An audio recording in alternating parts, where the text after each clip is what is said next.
Good evening, ladies and gentlemen. It's 4 o'clock straight up. We're going to go ahead and start our budget meeting for August the 20th. If you'd silence your cell phones, please, we appreciate it. We're going to go ahead and start. It's 4 o'clock and call to the roll. Call the order, please. Out of order here. Mayor Pro Tem Brown. Here. Mayor Hogue. Here. Councilmember Morrison. Here. Councilmember Randalls. Councilmember Raymond. My mistake. We have the Pledge of Allegiance, please. Mr. Randalls, would you please lead us?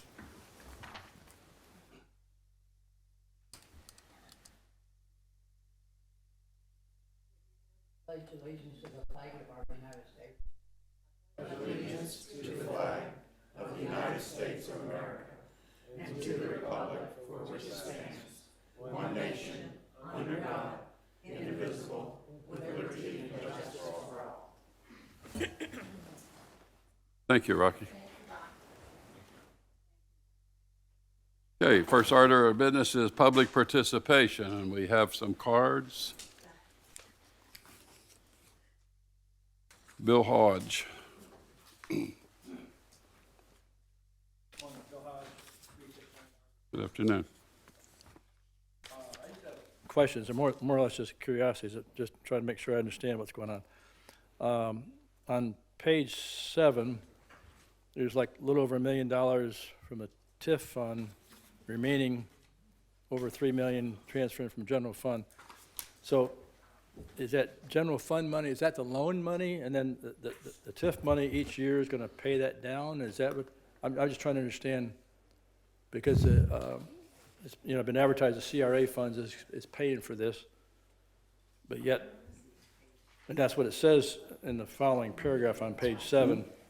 But I'm just trying to understand it. Is that the way it works? Yes, The $1 million is what you expect to get every year? the TIF fund right now, that's tax increment financing, the city contributes, as does the county. It's based upon the additional increment of increased taxable value Right, within the TIF district, and yes, it will continue to rise. And the TIF fund primarily is used for capital here in Cape Canaveral. And two of the projects that it's funding is the Cape Center, which is the old City Hall renovation into a cultural and arts facility, as well as the multi-generational facility. And some paving and drainage projects and those kinds of things. It's been recently used for the North Atlantic Streetscape project, a portion of those kinds of things. Okay, the TIF is different from the CRA? TIF is tax increment financing, and the CRA is technically a TIF district. Okay. But it's called Community Redevelopment Agency. So the remaining money coming from the general fund for this multi-generational facility, That is to be determined. We don't know the final cost of the project until we bid and go out for bids, which will be occurring later this year. But we believe we should have sufficient funds available with the loan that was obtained. The loan was obtained through the general fund. so that's what May I finish, please, sir? That's the loan money then? Yes, it is. Okay, that's all I need, thank you. Page 11, the non-departmental expense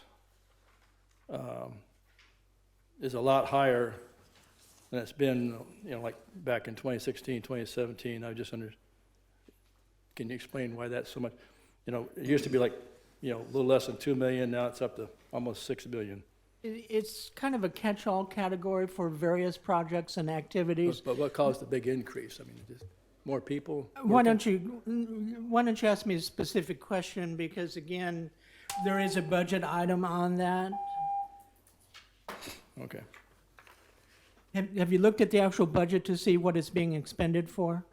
In the later pages, you mean? Yes, it is. Okay. There's a whole detailed breakdown in the actual budget Okay, all right. that shows the expenditures for that fund, And or on for that, that department, I should say. okay, and then on that same page 11, the Community Redevelopment Agency Fund, okay, that's went up because of the loan that was taken in a year ago or something. Is that why that's I thought I already answered that question to you, sir. That was where, that is the city and county tax increment. We established the base year in 2012. And so you have two things going on there primarily. One is the annual revenue increase as the taxable value within the district, which encompasses about 56% of the city of Cape Canaveral. And then the loan proceeds from the general government was transferred over because it's actually in the CRA area. And the loan interest rate, in case you want to know, is 2.05%, which basically tracks inflation or less. Okay, all right, thank you. Mr. Next Hodge, question. your time is well over. I'm sorry. I'm sorry. I thought it was just a workshop. I didn't realize this is just a, We're- okay, all right, Participation tells you 3 minutes. okay. We can get your questions answered afterwards if you want to speak to Mr. DeLeo or Okay. somebody, if you got any more questions. Ms. Hodge. Good evening. My husband and I are very concerned about the cost of and the size of the multi-generational facility. The money for the construction costs for this building may be funded in the budget, but the maintenance and the utilities are not. This will be a huge cost to the taxpayers for a 24,330 square foot building with the heat and the air. The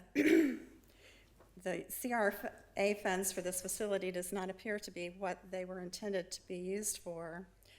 When you need the CRA funds in the future for blighted areas and other projects, they will already be have been used for this facility. It is not fair to obligate the citizens in the future to the burden of maintaining this building. The YMCA in Cocoa may close in the next few months due to a maintenance cost that they do not have. They charge about $50 per month for their membership fees. What are the fees that you are going to charge to use this facility? We agree that the kids, elderly, and families should have a place that they can play, exercise, and meet. It should be for low-income citizens, too, that cannot afford to pay fees. The size and cost of this building is way too big for the citizens to be able to maintain. The voters used to be able to vote on large projects in this city. We think that anything of this cost to the taxpayers should have to be voted on. We need to have a referendum on the November ballot for the voters to decide before you go ahead with this project. I have talked to so many people in this city that do not know anything about it. Thank you for your consideration. Thank you. I have 2 other cards, I think, for the budget. Mickey Gillum.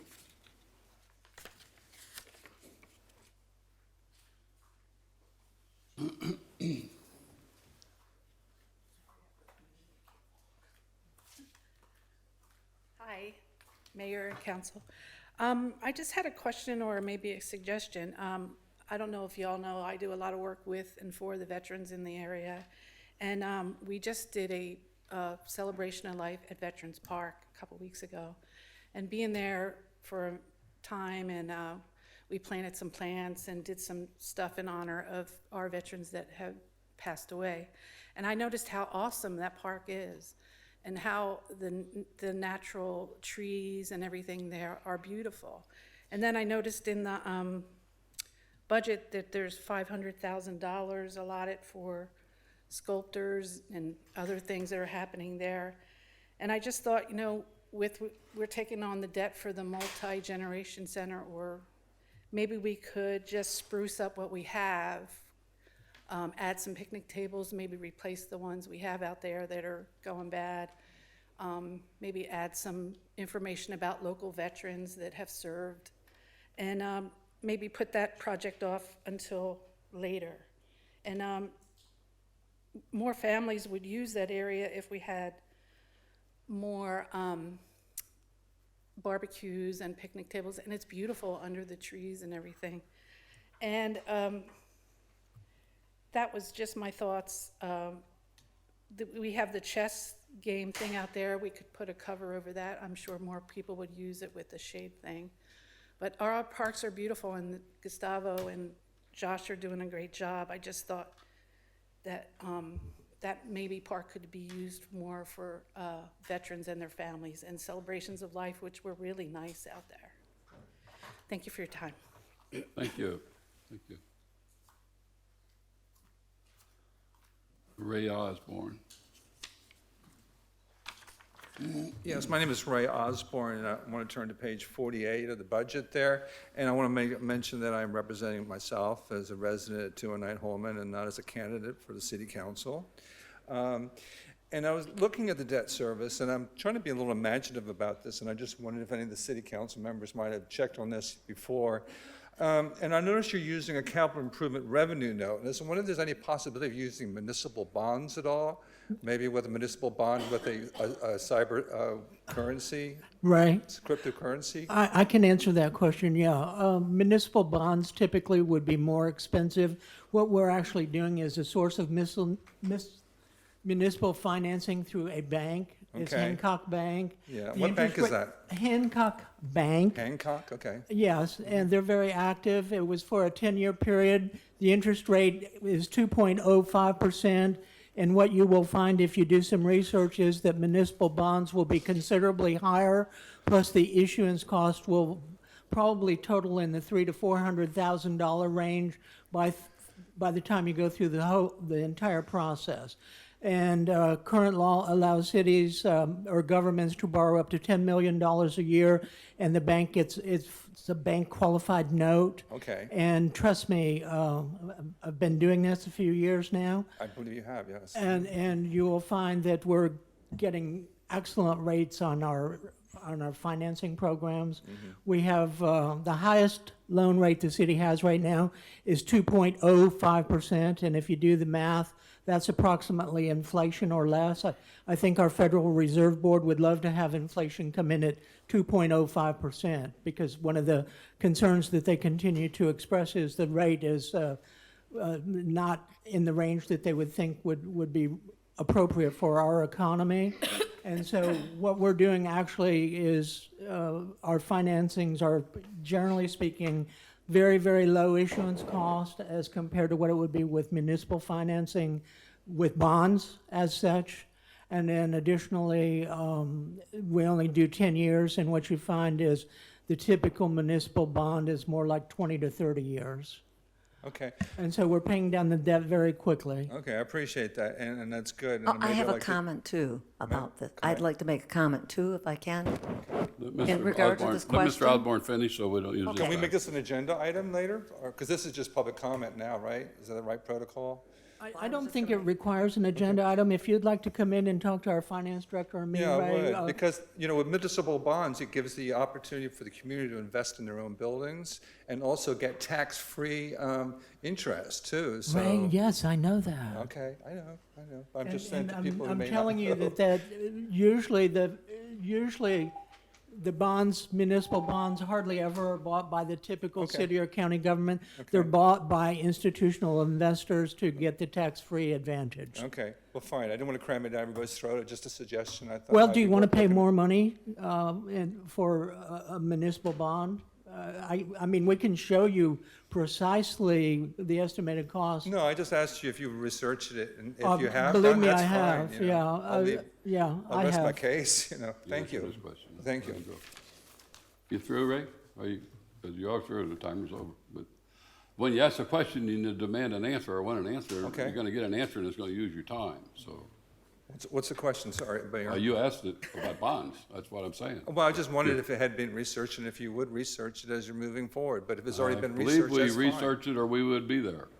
Yeah, okay. And we It's also simple. utilize the services of a financial advisor as well as part of our program, so. Oh, yeah, who's that? Huh? Who's financial advisor? Okay. Ray, come and talk to us. Okay, well, I'd be happy to, okay. All right, Yeah. thank you. If I may, as the finance director. Ray, things are thoroughly researched. You asked that 3 times. I'm sitting here as the finance director. We don't do things on a whim. okay? We research things. And some of the things that you're talking about, as the city manager is explaining about financing, if we went down the other road, I doubt very seriously this year that we would be going below rollback on your taxes. So you have to look at the whole picture. And if the city's residents of Cape Canaveral want to change the way we do business and pay more taxes, I'm just the finance director, I follow suit. But look back at the last 6, 7 years, since the city manager's been here, since I've been here, taxes have been low, financing has been low. So I really, when you want to come, if you want to come and talk to me, please do, but research the past, because you will see that the decisions that have been made for this city, I will say, have been better than any city in Brevard County, and our taxes are low, and I would love to live in Cape Canaveral. I don't, but I would love to. Why don't you? We got some good real estate here. I live in Cocoa Beach. Okay, all right, well, that's close enough. Okay, well, it's great, thanks a lot. I just want to throw that out there. It was a suggestion, wasn't trying to cram it. I'm just a citizen, and I don't know everything about financing, and I heard about municipal bonds. I know that Puerto Rico got in trouble with municipal bonds, so I know that it's not a rosy picture all the time. But if you learn by other people's mistakes, a wise man once said that a smart man learns from his mistakes, but a wise man learns from the mistakes of others. Okay, and that's just my thing. I'm big into research, so that's Our why I department heads, any of them, are open to anybody in this public to come into the city hall.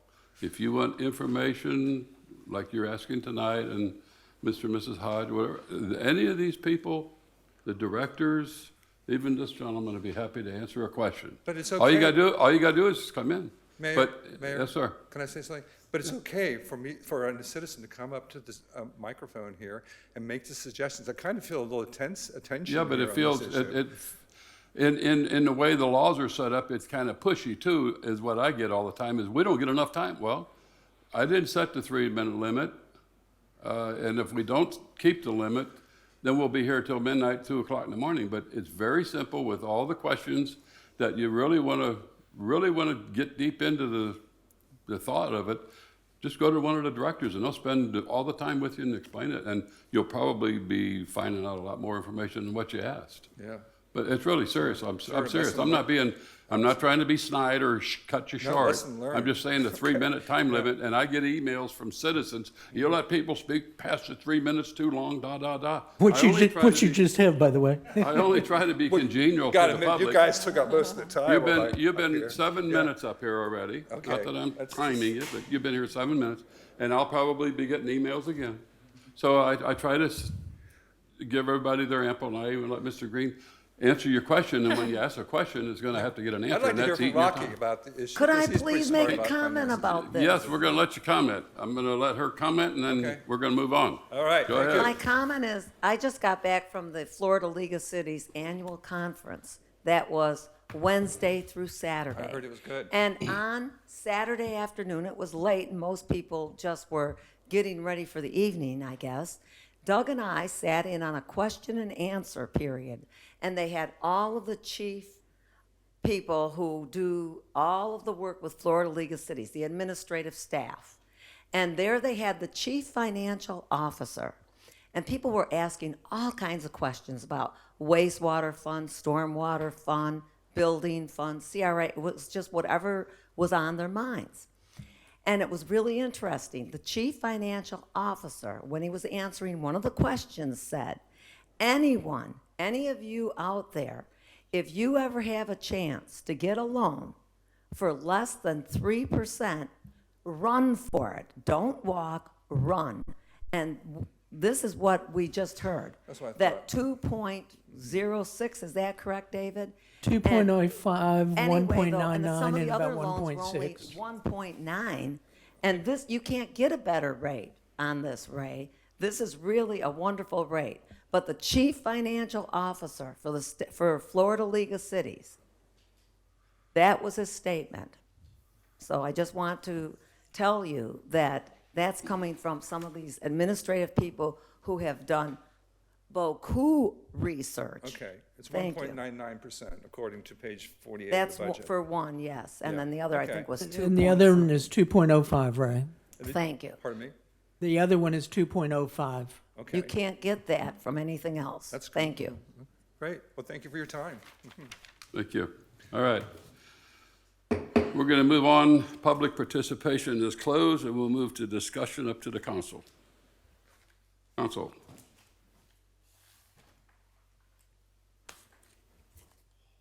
I'll start off. I don't have anything to say about the budget. I think we got a very strong budget. On all the years I've been involved, I think it's one of our best budgets I've ever laid eyes on as far as what the city's doing and the amount of our tax, which in this budget hearing, we've gone back below the budget number we set at the last meeting. And our budget setting was 3.725, and we have rolled down below that by a very small margin, or sorry, it was 3.73, and we're gone down to 3.725. So it has gone down below what we said in the last meeting. So we're going to discuss that, and if that's where we want to go, that's where we'll be. Otherwise, we'll be at where we programmed, 3.7. So, council, I don't have anything to discuss about the budget. I don't have any questions on what we're doing. I see there's a lot of money put in there for sidewalks that wasn't there normally. There was other things that was changed.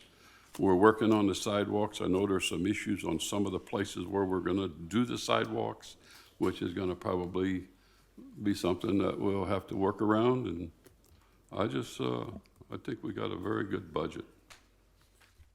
I've seen a lot of them, and I think this is the best budget we've had that I've ever worked with. We're doing a lot. I'm going to start off with Madam Angela. You go right ahead.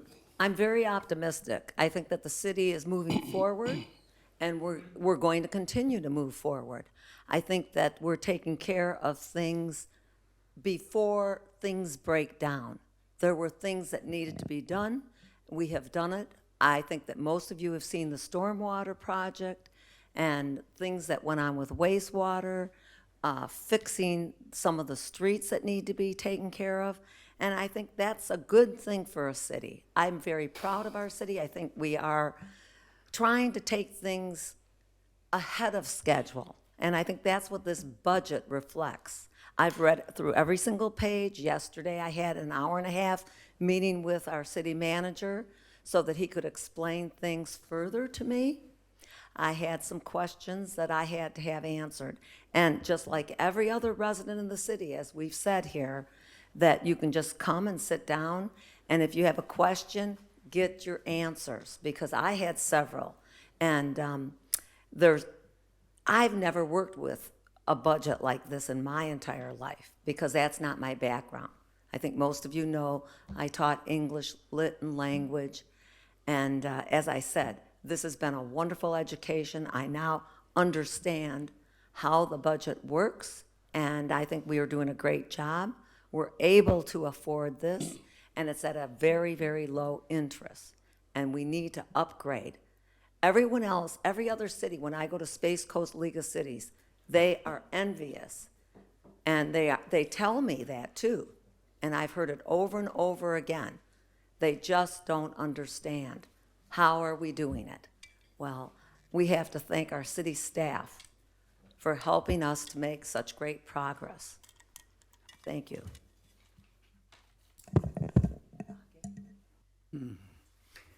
Yeah, I will, Mayor. Thank you for giving the opportunity.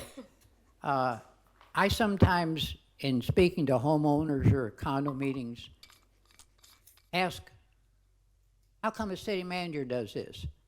Well, there is a reason, and I'd like to take about 3 minutes and explain to those in the audience, and perhaps those that are watching, is that sometime in March or April or May, we as a city council have an all-day session. Sometimes it's off-site, sometimes we're just secluded in a room, and we read the vision statement. We usually have somebody come in to lead us, but we read the vision statement of what we said last year and what did we get done until right now, which would have been March this past year. And we set new goals for the next year, and goals and objectives and what we'd like to see as a group, not as one individual. Sometimes some individual has something that is peculiar to them, but the majority says, no, I've got a higher priority. We work with all five, trying to come up with an agreement.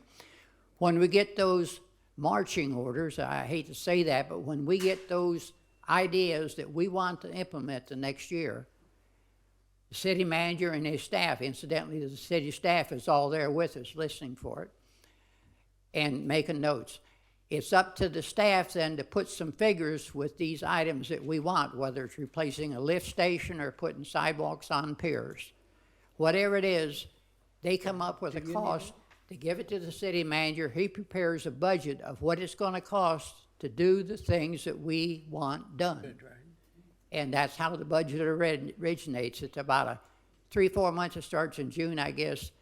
They get estimates of everything that we've anticipated that we the council that sets the priorities, we're sort of the policy makers, and we set the accomplishments that we want to see. And he simply brings us a budget to make those accomplishments possible within the allotted resources. Some of us want something that sometimes we just can't do this year. So it's pretty simple. It works. It puts a burden on the city manager to match up the tasks that we say we want done for the next year, whatever they be. This year, we decided that we'd like to have 2 more sheriff's deputies to meet the needs of our community. They were put in the budget, and the budget was changed accountably, and then it's up to us to find the money, and we find the money either by raising the property taxes on the home that you live in, whether you own it or rent it. And that's the main source of income we have. And with that in mind, as the city finance director has mentioned, I think 6 out of the last 7 years, we've been able to maintain all the goals and objectives, whether it's a new firehouse for the fire chief and the crew, whatever it be, and still lower the assessment rate on your home or your apartment that the landlord pays, included in your rent, below what it was the preceding years.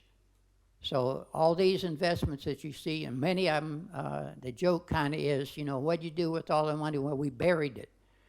And the truth may be said like that, but we are upgrading lift stations, sewer lines, storm drains, a lot of things that's below the surface of the ground that you probably wouldn't see if it wasn't on your street, whether it's the storm outlets, changing them. So that's kind of my take on it.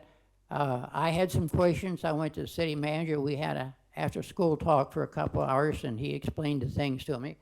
I've been to the city finance officer. He explains things, how this is, things that I don't know. So it's a learning process for all of us, and we'll probably learn more next year than we know now. It's an aggressive budget. It causes us to stretch to meet the goals and objectives that we hope to accomplish, but you see them happening around your city. So the residents are paying for it, and they're paying less this year proportionally in their millage. Now, your home values has gone up, which is a good thing. I can't control it if your home's worth $200,000, it was $150 last year. That's kind of a good thing for your investment. But the end result is that we set the goals and the policies. Staff takes notes, gets figures, city manager tells us what it's going to cost as an estimate. Bear in mind, a budget is only an estimate. Many times during the year, we will say, well, we would like to buy that there, but we've had some unexpected emergencies, air conditioners out in the buildings or something, and we may have to slide that until early next year or the next year. Kind of like yours and my budget to home. We all want something, but sometimes it's not until next year that we get it. So with that in mind, I think we can live with it. I think I can explain it. I understand it probably better each year. And be glad to sit down with staff or with you alone or however to explain it if there's something that comes to mind. Thank you, Mayor, for the opportunity. Sir. Mr. Morrison. Yeah, thank you, Mr. Mayor. I've got, a few questions I'd like to talk with the council about. Last year, I spent a lot of time about talking about priorities. And, you know, we as a council all have different priorities on what's important. And my hope is that we make decisions up here that the priorities line up with the budget. And so there's a couple of areas that I'd like to propose making some shifts in the budget that I think will help line up what I believe are higher priorities. I've said it that the two, what I would call amenities, leisure services, and now, you know, cultural programs make up a very large sum of this budget, if not the largest, you know, approximately $8 million in the capital improvement plan. When you add it all up, roughly is going to go out to those areas. And the bulk of that is going to be coming out this year and next year to fund what our city manager explained and what this council has consistently said that they're very strongly in favor for the multi-generational facility and the Cape Center. But as we say it, you know what? Looks like the momentum is certainly going that way. Off to the side, I see these things that do fulfill the vision that I would not say are amenities, like we brought up last time, sidewalks to promote bikeable and walkable Cape Canaveral. And the first thing I want to clear up is I noticed in the memo that came out to the council that said on the page, the last bullet point, CRA mobility striping project increased from 65,000 to 115,000. I believe this is CR3 in the capital improvement plan. And I just want to clarify, this is really my only, I think, staff question on this, is mobility striping. I don't want to confuse that with sidewalk paving. Can someone clarify that? That is this going to go into striping or asphalt pavement? Mobility/striping, mobility sidewalks. Okay, well, I just want to, I'm thinking linear feet and sidewalks. How much are we going to get for $50,000, $65,000? Well, I'm not as interested in that question. I think it's important that we finish that first, because when I go to the description in the, What page are you on, please? He's on page 134. I was on the memo, but we can, thank you, John, for taking me to the page 134 in the capital improvement plan. Construct to replace sidewalks under the description at selected locations throughout the CRA area. Justification, additional sidewalks construction will help fill in CRA areas that are currently without sidewalks or have partial sidewalks. So does this include striping as well? We do not stripe sidewalks, no. Only that's just the category that we use, but we do not typically, only roads and streets are striped as necessary in the city. So I don't know what more to say than that. We have substantial amount of repaving projects, drainage projects, sidewalk projects, street resurfacing projects, and the intent is to complete and fill in the blank spaces that we have in areas so that we can have a complete sidewalk on a street or something. I think a prime example that is within the CRA is Central, up in the, generally speaking, the tourist area that connects the east side and the west side of the city by crossing A1A, and there's some reasonably good opportunities there for some additional sidewalk work. Just as an example, Councilmember Randall's brought that up in the recent past, that was one of our shortcomings and lighting and a number of different things. But typically, that's just a category that we put it in. And the council certainly gets monthly reports and information in the weekly update that depict what we're working on at any point in time. Okay, thank you for clarifying. And Councilmember Raymond, I heard you say you didn't know where. I'm referencing the memo that I think it's at the very beginning, the last bullet point that John and his team put together for us. And thank you, by the way, for that. That was very helpful overall. Just want to make sure that it didn't get mixed in. I do look forward to a day to seeing all the sidewalks finished, as our city manager has said we're in pursuit of. And that really brings me to the second part of that, which is eliminated grants programs.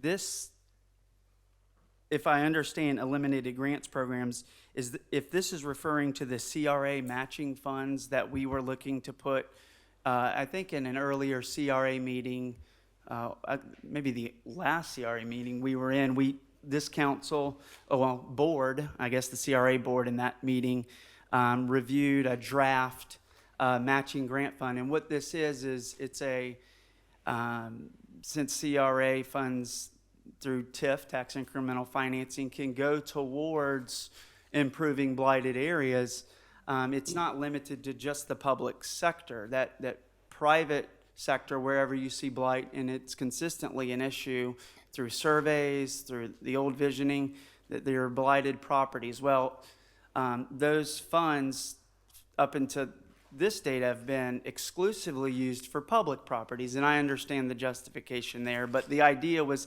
hey, let's carve out something for those private property owners to either matching grant, some sort of mechanism to stimulate cleaning or redevelopment and giving people the opportunity just to tangible things to explain things like paint, exterior paint, landscaping, maybe signage, but I think those two are clearly non-controversial uses of CRA funds in the private sector. And so when I went and saw this in the last meeting, if you got this by me, I think, David, hats off to you, and not that it was intended mad or poorly, but I think eliminating the grant programs is a mistake. I'd like to see if we can keep that, and I think this council was in support of that. You may recall Councilmember Morrison receiving a memo from staff that indicated the change in concept, and it's based upon our understanding of the county commission's hot button on benefiting private property and commercial property with CRA funds, i.e. government giveaway programs. And so out of an abundance of caution, we changed directions. We sent that in a memo to the city council several weeks ago, if I remember.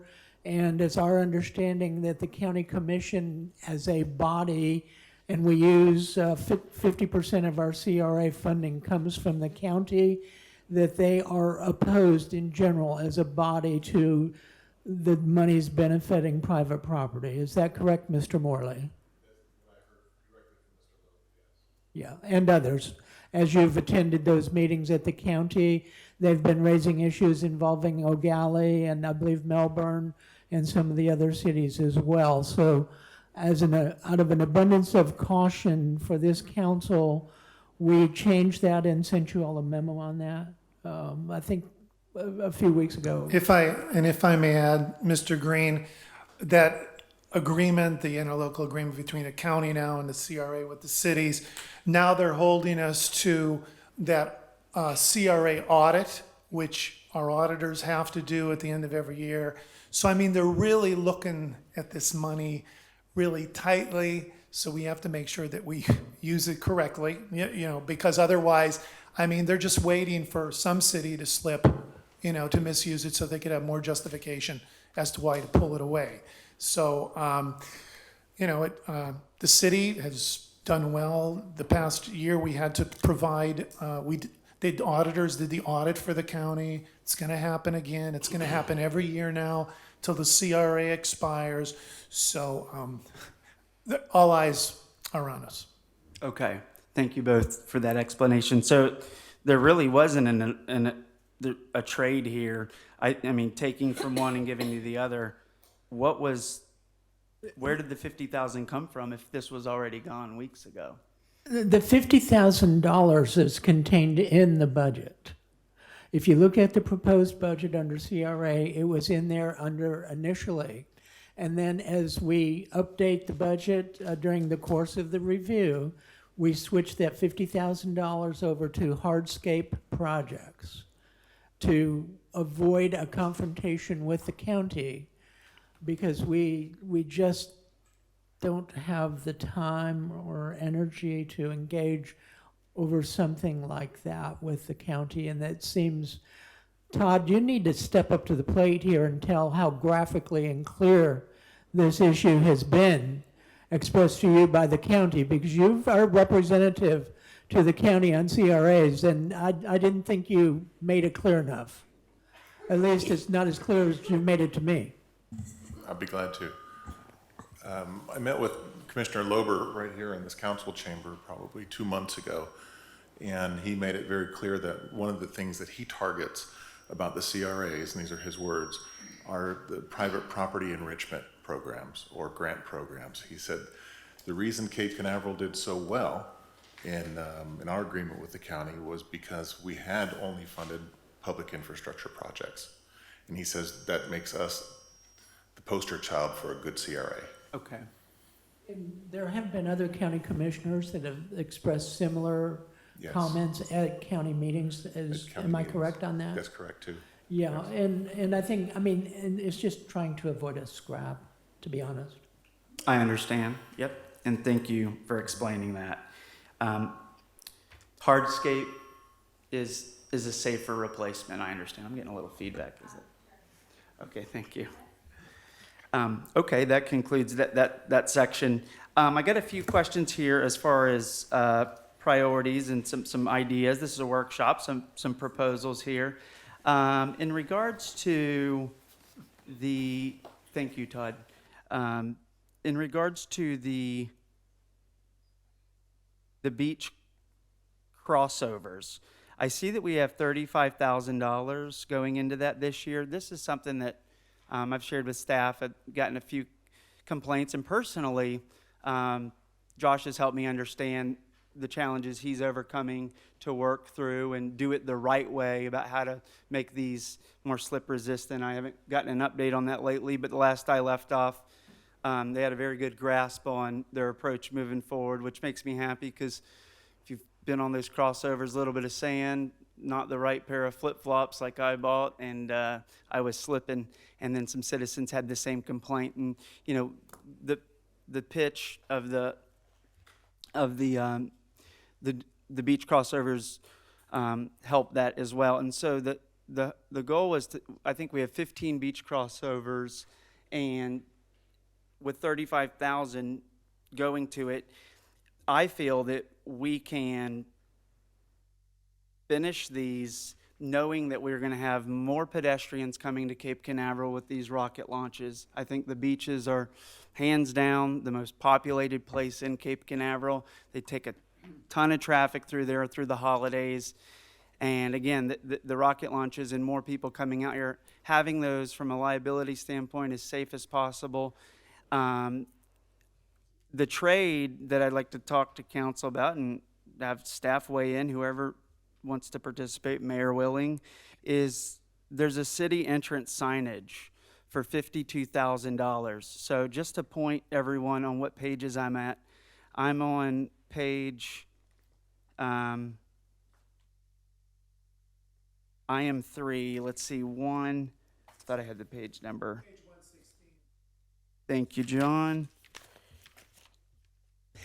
So, yep, page 116 here is the $35,000 seeing go into those improvements. That's fantastic.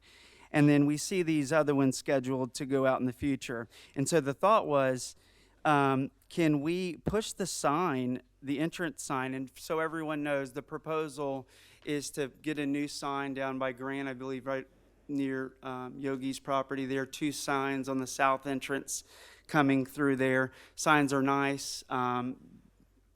Sense of welcome, lets people know you're in Cape Canaveral now. I get it, but we have a sign, and that amount of money, $52,000. I'm sure it's going to be a nice sign for that amount. But when I weigh the two, beach crossovers are a sign. If we can punt the sign for a year, and take and finish Washington Avenue, Johnson Avenue, That's 45,000, and you could actually get Madison Avenue as well, all three of those done. That was it. That's what I wanted to talk to council about and staff, Yeah. whoever else. Wes, let me be sure I understand. We have treated all of the beach crossovers with the so-called anti-slip material, even though some of our residents washed it off, I believe. on their Correct. own, which didn't help us.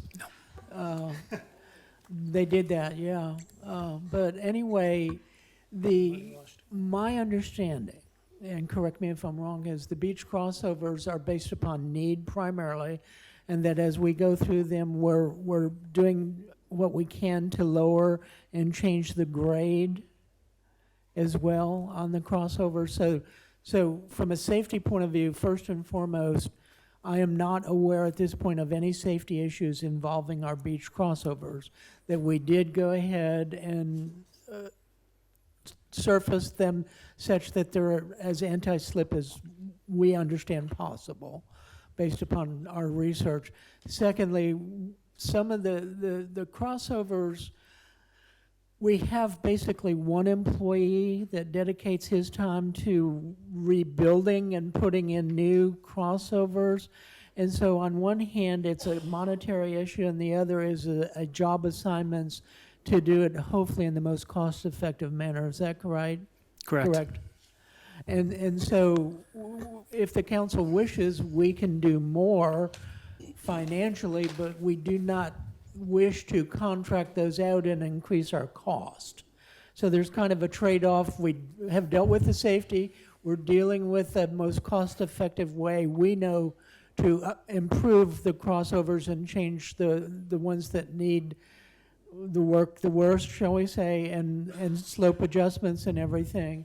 And then additionally, from there, we would probably see an increased cost, likely if we were to contract out to expedite more crossovers in a compressed period of time. We use a special wood, I believe, is it still Trex?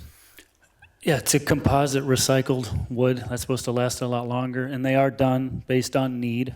And the reason the slopes are what they are is because the state will only let us go so high and so long on the dunes. So as Steve, who is that one employee that rebuilds these, attacks the crossover, he is designing them to a point where it can be as long and low as possible. And yes, they all have been treated with the anti-slip. And the one that was pressure washed by a resident because they thought it was dirty was recovered at no cost to the city. Okay, so I can go down the line and fill in the blank on things that I would say are more important to this sign. Sidewalks, sea oats plantings, increasing our resiliency there. I went through the resiliency plant. Living shorelines, oysters. There's these address lagoon issues throughout the city and goes on and on. I guess the big principle is, while if the staff doesn't believe that today there's nothing we can do on these crossovers to make them more safe, where else can we fill in a gap in a sidewalk to finish that out to fulfill the vision? That's it. And it's just, there will be a day when we finish all the sidewalks, and then it's maintenance. And if this moves us $52,000 closer to that, I think that that's something worth talking about today. Council, mayor, anybody? I'm gonna not support you on the sign issue because I think that sign down there is deplorable. It's made out of wood. It's not falling apart, but it's in dire need of some attention. And I think our signs that we have are kind of noticeable, both of the one on North Atlantic at George King and the one on North Atlantic or at North Astronaut are congenial to what the city is wanting to do. And that's what we're going to do with that third sign. It's the same as the other ones. And I'm going to stay supportive of the budget with the sign in it and not move that money. You can move some other monies if you can find it, but the sign, to me, I've been asked about the sign 2 times in the last month and a half, or month and week maybe, I don't know what it's been, but I have been questioned about that sign, when we're going to do it. It is ugly, in my book. It's ugly, but it needs to be the main welcome to Cape Canaveral, and that's what it's going to be. And I would like to see some real heavy vegetation when they do put it in. It's going to have some planting and everything behind it. So we, in my book, I'm going to stick with the sign in the budget. And Wes, I support sidewalks. We've been putting sidewalks in for many, many years, and it took us a long time to get the north-south main thoroughfares in, and we've been working the other streets as quickly as possible. And Pierce Avenue is the next one, but there's going to be some problems there, but we'll overcome them. And we can dump all the money in the budget into sidewalks and get them done in a day probably, but that's not the way it works. There's other issues too. So I won't support you on the sign issue, but if you got other things, we can talk about it. That's my take on it. It is two signs, just so, in case you guys hadn't seen that. It's on page 120. It's two signs. One doesn't exist at all. It's on Ridgewood. And to my knowledge, there hasn't one been there in a long time, and it was just a metal sign that said, We "Welcome don't to have Cape an Canaveral." easement up there or right away for it. That's the reason. We We're, had a little- we're working on that one. We had a little post sign. up. Exactly. We're, And then we're, the, we're hoping to. yes, and the one at Yogi's was damaged in Hurricane Irma, and we pulled that little foam molded sign that says "Welcome to Cape Canaveral" out of storage and kind of put it on some wood. And I have actually been receiving complaints about it recently too. So when I talk about the budget, I tell them it's coming up, but that handles that. But it is for two, and it is against sense of place, sense of arrival, vision statement. It's not as high on the vision statement as far as like placement as bikeable, walkable, but it is there, and we did talk about it at the retreat. Sense of place, you know you're in Cape Canaveral when you've reached this sign. It kind of earmarks Cape Canaveral from the blighted county because everybody thinks we have all that mess down below that. So that's why I'm in favor of putting a nice, visible sign like the other entrance signs. It can't be as big because of the view and all that, but it'd be a nice looking sign that would be comparable to other signs. It's direly needed in my book because I think that sign is ugly. I never did like that sign. Okay, any other council members, Mayor Pro Tem, want to speak to that, or? Well, I guess I would, if the mayor give me a couple minutes. I don't see this as really the very best use of our time taking first of all, we have a balanced budget, which means that we haven't dedicated this much income to come in for this much expenses. If we say we're going to do 2 streets, we're going to have to take the money from someplace else because we're on this $31 million here and $31 million out. So I'm not sure this is the best place for us to start. Usually we do this when we meet in the March and April section and come up with 3, 4, or 5 of us that want the same thing and willing to give up our favorite for that. And I'm not sure that this is really the place to do it because we're going to have to take it from somebody else, from some other place. There's no more extra money. No, I'm saying take it from the sign and put it into sidewalks.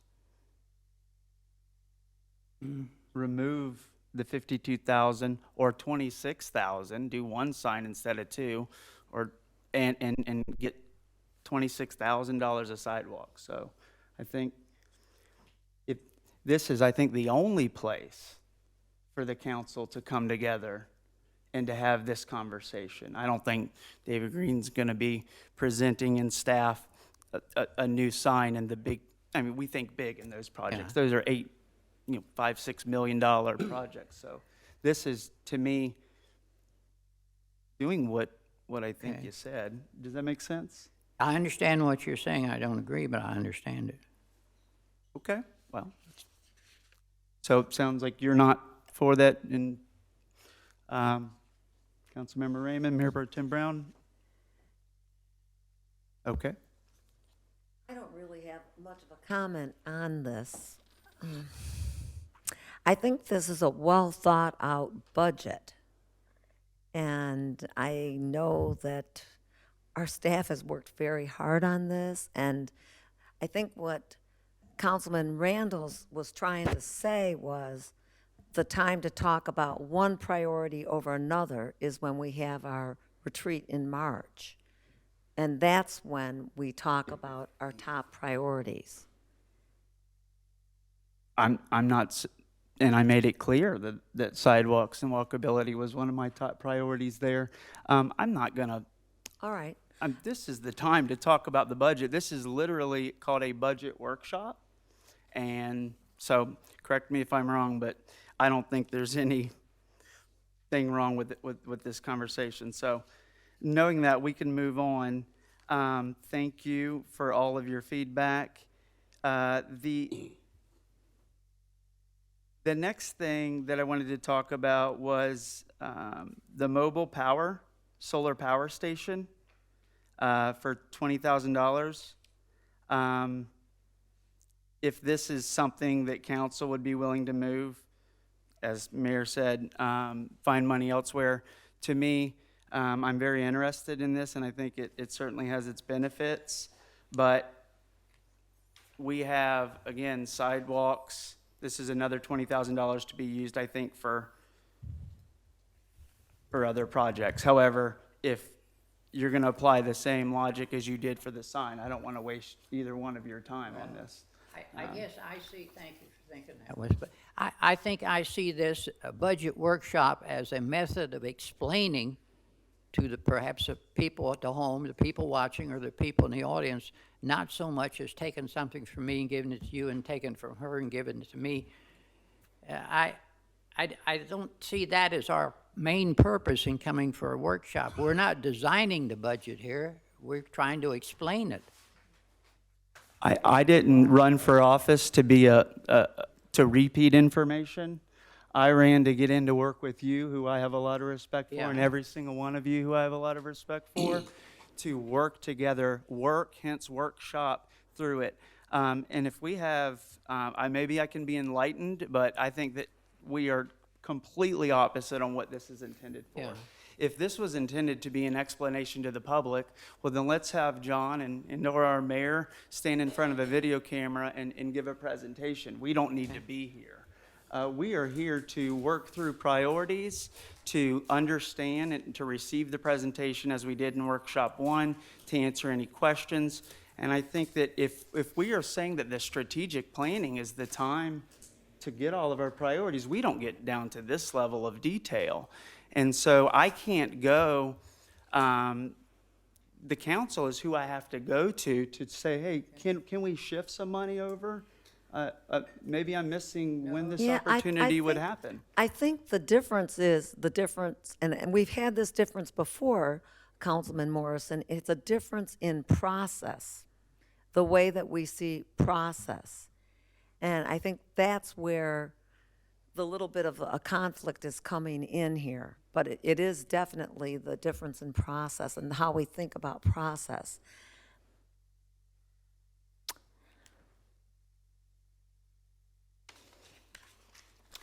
Okay. Well, I got a tough crowd today, so I can't, I mean, if that's pulls the whole rug out from up underneath this conversation, I think that our city attorney left, but I think if we all looked into what a workshop is designed for, it is to use this time with the public. And it doesn't have to come from me, it can come from anyone. We heard ideas from Mr. Osborne, we have heard ideas from the Hodge family, from Ms. Kellum today. And we say, you know what, Ms. Kellum, you're right. Let's talk about Veterans Memorial Park. Hey, council, can we shift a little money over and do that? She wasn't at the strategic planning meeting, and that's the time to do this. And then David Green jumps in and says, whoa, we can't do that, here's why. And he being the expert, so I'd like to get this definition of a workshop agreed upon. Otherwise, I would have never made a motion to have this today. And I would agree with you if you're right, so Well, thank you. I think, though, we are discussing, we're having a discussion. Yep. Okay, well, thank you. I will, let me see here, if there's anything else I think is worthy. Wes? Yes, sir. Mr. Morrison, let me make a suggestion to you. Okay. I think what Mrs. Raymond's trying to tell you is You know, we all look at stuff, I got priorities. My priority is basically stormwater. I look at storm systems. I look at the wastewater, that's where I talk to Jeff, I'll see Jeff, and I'd say, hey, Jeff, there's this money out there, I try to assist if I can. But if I have a question on how much money we're gonna do, and I think that we should be spending $450,000 instead of $325,000, I'll go in and talk to David, and I'll go in and talk to John, and I'll go in and talk to whatever department. And then that will be put into an idea to put it into the budget if the need is there. And then if the need isn't there, then yeah, I can save. But the reason I don't have anything to say is because I've went in and talked to all them people and explained what I thought was. And now we're going to work it all out that way. Yeah, and it's an opportunity last month for you to say something if you wanted more money in the sidewalks, which you did get, but now you want more. So I don't think today is the time to be taking the time up to try to add more money to the fund that you already succeeded in getting another $40,000 or so. Which I'm happy for, I'm glad, because I'd like to see the sidewalks get done too, but we can't complete them all in 1 year. We've been 20 years trying to work on a master plan, which we do have. If you've been over to Public Works and looked at, it'll tell you what the master plan is all about. So it's something nobody does in one budget session. So I think you need to wrap it up. If Mr. Brown has something, he hasn't said anything yet, and we need to move forward a little bit. And I got a few more questions, but I agree with you in giving Mayor Pro Tem Brown a chance to speak. If I may reply to that, as simple as this. Questions should go to staff, especially technical questions like that, but when it comes to prioritizing the budget, it should go to staff and council all together in one room. This is the only opportunity that we can do this, and public. I mean, this is the people's money. And so, yes, I could go to David and say, hey, can we increase more? And then David goes and individually talks to each one of you, or we can do it right here together in the sunshine. And that's my philosophy. It's easy. Your approach isn't wrong and mine isn't wrong. I think that we just have two different approaches. And I do work with staff, and I am very familiar with the master plan. And I think that they'll all tell you, I keep in touch and do my research, and I try to come in today with meaningful questions that council can help, and we can shift things around and make sure that it lines up well. So thank you.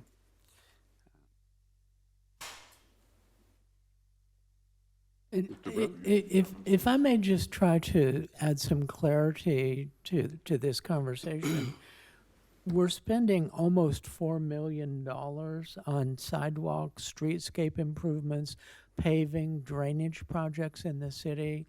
That is a considerable amount of money. It is ambitious.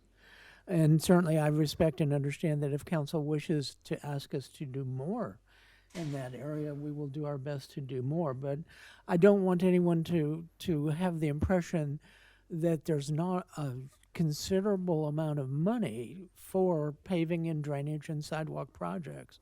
And it's in the range of $4 million, give or take 100,000. And, you know, whatever the council wants, that's what we do. And we have two good opportunities. One of them is our Wishes and Wants Day when we're all there. Is a good time to really press, which you did, and basically everybody here has their priorities.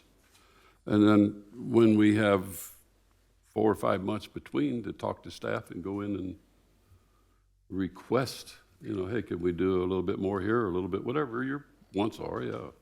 And then do that, and then that's brought to you in a full budget report, proposed budget to you 2 times. You get to look through it and see if you want to move things or different, or that's the time. Yeah, and workshops are great, but we're approving the budget. That's You not know, what our we're- next thing, well, no, not today. Our next thing is we're going to approve the budget, but I think, you know, you can workshop it today, and then probably I could workshop it again another month from now. Maybe I could come up with an idea, but I'll have to wait till next year. But the sign, you feel like it's not a needed thing, but I'm sorry, but I've been looking at that sign probably 5, 10 years too long. It's ugly. It's ugly. And I have had people ask me about it. And we didn't talk about the sign in the strategic planning, that we didn't have to. I have personally not had anyone talk to me about that sign. That So maybe sign- one of these council members brought it to David, and it's here today. And so this is the first time you're hearing from me saying, hey, nice idea, but can we bump it up? No, that I sign was- understand what you're saying, just, It just wasn't a whim. That sign's been under discussion for a while. But, Mr. Brown, are you through, Mr. Morrison? You done? I've got a few more questions. I'm going to contemplate whether I even want to ask them or not, knowing that the kind of the temperature in here today, but please, go ahead. Thank you, if you're willing, Mayor. Go ahead. I also think this is an excellent budget, and I was at the conference also, and I'll go a little bit deeper than Councilman Raymond went, in talking with council people and mayors from Palm Bay, Cocoa Beach, West Melbourne, Indian Atlantic. They are marveled by what we are actually doing in our city and keeping our budget low, 2.05 as far as interest rate, and we have something that we can be proud of. My question is, if not now, when? When we speak about the multi-generational center, even the city we are the only city in Brevard County that doesn't have something like the multi-generational city. Even the city of Mims has something where elderly or youth can go to and have a day where they can spend something and have some kind of structure. I don't know. I attended these I feel funny when Councilman Morrison gets up here and lobbies for solar, and he's in the solar business. He did this once before when he tried to reduce the fees for solar, and that is his business. I don't think it's fair. I think it might be profitable for him and his business, and I don't like the idea. So when we talk about solar, I think he needs to abstain or withdraw himself due to the fact that I don't know if his primary source of income, but I do know that he is in the solar business. I think we need to keep moving forward as a city as far as what we're doing right now, and that's all I have to say. Mr. Mayor, may Oh, I have one comment. Mr. Mayor, too. may I please rebuttal since he named me? Can I clarify what I am lobbying for? I was actually trying to consider eliminating solar. I said, do we need this solar pump? I'm not lobbying for it. So I don't know what your accusations are, but I find them to be a little, I need clarity. I'm listening on what you meant by that statement. Well, I'm just saying, and before you lobbied for reducing the fees on solar, and I asked you in the council meeting if you deal in solar, and you basically came out and said, so did you not lobby for reduced fees in solar? You haven't answered my question here. I will jump ahead All right, and we answer. move All right, forward. I'm going to I'll stop you. answer I'm your gonna- question. I'm going to stop you right in the middle. I don't care who's winning, who's losing. We're not going to get into a I just- discussion or an argument. I just have one comment to make. Yes, ma'am. I hope it's not about solar. No, or- not Okay, at all. go ahead. I just want to tell Councilman Morrison that he really gave me a lot of food for thought. And I've been thinking about what he had to say, and I value what he has to say. I just want to be sure that he understands that. And I especially enjoyed looking at the particular pages that he pointed out. So I think that is very, very good, and I value it. Thank you. Okay, thank you. All right, we've all wrapped it up. Anybody got any further comments? Because I'm going to go back to the audience one time and give you a shot at it. Ray, you turned in a card for something that shouldn't be discussed tonight. That can be brought up under public participation next meeting, and then we'll further discuss at some other period of time. But it's not a budgeted item. It's not, I know what you're saying. I know what you're saying, but we'll talk about that in the next meeting. I'm sorry? Well, that's fine, yeah. Or you can talk in the next meeting.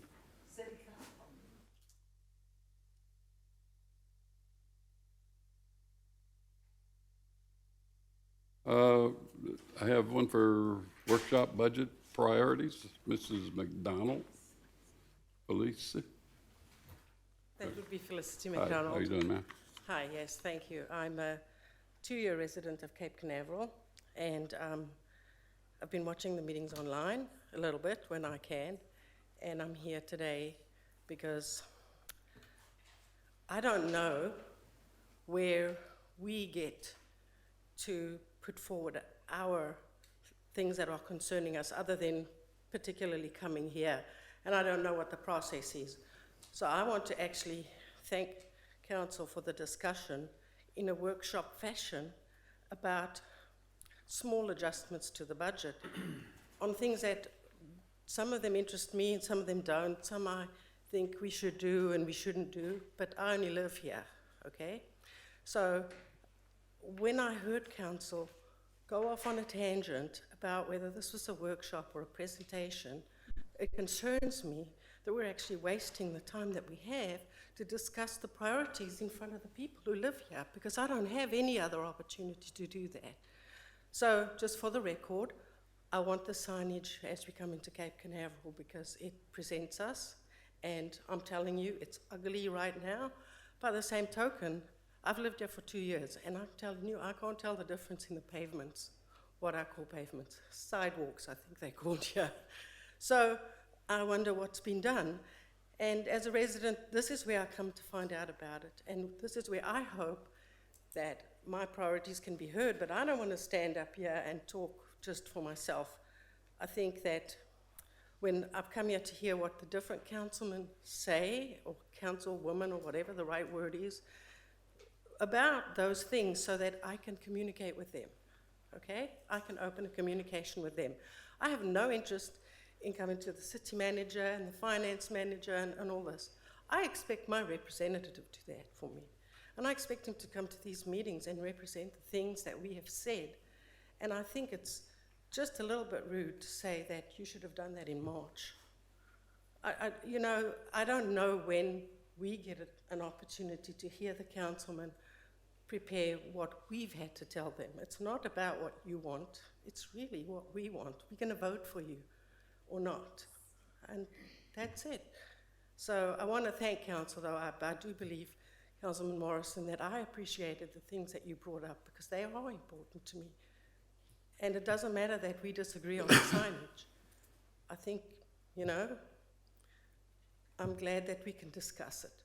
That's all. And that's, and so that's what I just wanted to say. And I feel like the temperature in this room is just a little bit too hot. I mean, I'm actually very nervous, and I'm a public speaker, to be standing here saying what I'm saying. Because I wonder who's going to stab my back when I walk out the door. Thank you very much. Thank you. Well, we had our public participation at the beginning of the meeting, but I've gotten other cards, and I'm not going to turn somebody away, but I would like you to, I'll acknowledge you, and I'm going to, the 3 minutes you have, and if it beeps, you're going to have to say goodnight, because Thank you. we already had this, and I'm just giving you a second shot. I appreciate what All you're right, you're next, Mr. Short, Sloot. or Sloot, I'm sorry. Bill Sloot. First of all, 3 things I want to talk about. First of all, the discussion about CRA, the position that you're taking is absolutely right. I have worked on CRA absolutely, and what the county We wants. want to be right. And that is, and you're doing the right thing. We want to be right. Okay, good. The other thing is a word workshop. I don't know if that was listed that way or not. Is this a budget work? Is that what this is called? Is that officially what it's been called? Well, a workshop means total involvement. That doesn't mean strictly a group up top. So look up your terms before you go using them to make sure that you know what the definition of such a thing is. And then the other thing, signage. Yes, I think we should have welcome signs and all that good magic stuff, and I believe that really. But really, how do we benefit from the people that are going to the beach? What are they using that gives us back revenue, that makes economic development go on and everything? Maybe you want to think about that. We have a lot of people, you said a certain figure that are going to go to the beach. Well, how do we benefit from all these people? There is nothing on that beach that gives us a return, except maybe spoilage, waste, trash, and all that certainly doesn't give, that gives us a negative return. What I'm trying to say is let's benefit from this massive population, which is going to increase because of what the port's doing, what the base is doing. Any rate, that's one point there. How do we benefit? Are you looking at that in any manner? How can that be? And then the other thing is the term Cape Canaveral. When I bring it up, people say, oh, Port Canaveral. They don't know what Cape Canaveral is. They don't know who we are or what we are. You maybe want to think about that too. And that's all I want to say. Thank you. You're doing a good job, by the way. All of you. Thank you, sir. Diane Collier. Thank you. I just wanted to briefly mention and represent the immense amount of people who do want a multi-generational facility in this town. And although I don't have children or grandchildren who will use it, and although I have a membership at the facility in Cocoa Beach, I still want one here. It's an excellent investment. We need it for the kids. We need it for the elderly folks. We need it here. And it's worth the cost. It's worth the investment in the community. There are a ton of folks out there who want it. They just don't happen to come to these meetings. I just wanted to say that we're out there, we support it, we want it, and please, we notice that the meetings have been improving. You're keeping people to the 3-minute time frame. This has been one of the best run meetings that you've had here. We appreciate it. There may need to be a little work on common expectations, but keep it up. We appreciate it very much. Thank you. All right, everybody had their say, I hope, because we got to figure out what we're going to do and go. I guess we'll close public participation for the second time. And Council, you have before you the budget that has been presented, and we're here to pass it or not pass it. When we had we've had our say, and I think you've had. Yeah, I think the next set of activities for the budget is the actual adoption of the budget meetings, which would be the first and the third Tuesdays of September. John, correct me because it all starts to run together, but the first Tuesday, September meeting. 3rd of September. That will start at, was it 6 o'clock or 5:30, 5 o'clock? I can't. It's 5. What is it, Lauren? And then the other one we do, and we may have another item or so of business on that as well. 5:30, sir. Okay, on the 5:30, third. yes, because we have to work around the county and the school district and/or many others. And then, there will be 2 more. That will be the first adoption hearing of the budget, and then the final adoption is 17th. anticipated to occur on the 3rd Tuesday at Which that would be meeting as what? well. So this is, Mayor, I think we've done what we set out to do tonight. We've further discussed the budget, aired some thoughts and some good ideas that we'll take into consideration. I hope we've achieved what it is the council wished to do, and with that, might offer the idea that maybe we could take a short break because we'll be reconvening as a city council at 6 o'clock. Right. Do we have a time for these budgets? We're going to hold the hearings on the 3rd. Was it 5:30? And be 6 o'clock to 17th? The week prior to that, the meeting on the 3rd, council will receive a proposed budget that contains all the changes from our memo, and that'll be up to date. Yeah, that would be up to date, and it would additionally include the adoption millage as well. Yes, sir. And the percent actually below rollback officially. Yes, sir. And those kinds of things. That would be on the 17th? No, that's the 3rd. It's two presentations. The 3rd for the special meeting, and the second one is on the 17th. Right. That's what Yeah. I'm saying. The last one's the 17th. Yeah. Okay. Just clarification, so after today, the budget is fixed and no other changes come in? We're after set. you- That is not correct, Ray. That is not correct. Okay, so we can come back later and say, hey, maybe here. Yes, the book is simply updated with the memo changes, so council is looking at the updates. But things could change, yes. It's not locked in. The phrase that I use is the budget is brought current as a result of what occurred at the workshops. And latest information that we've received in revenues from the state or other From the sources. property appraiser, yeah. As well as the property appraiser and those kinds of things.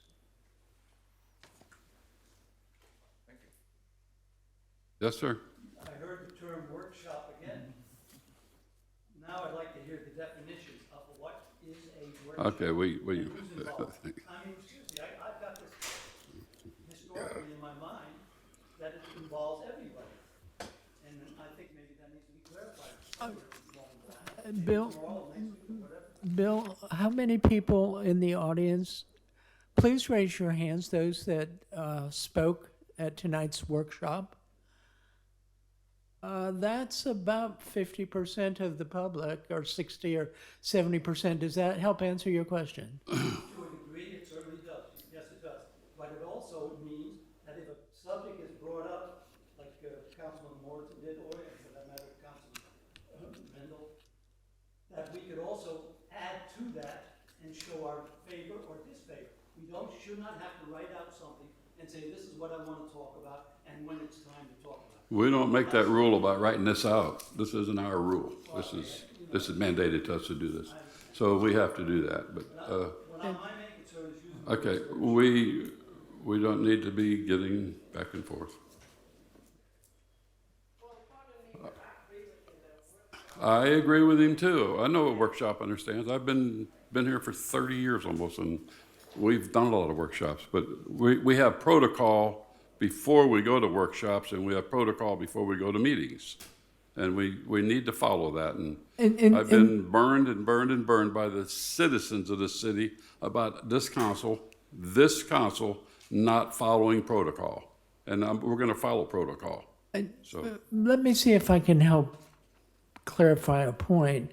The filling out of the form establishes order, and it keeps one person from dominating the entire workshop at the expense of the others that want to talk. That's why there's a limit of 3 minutes established.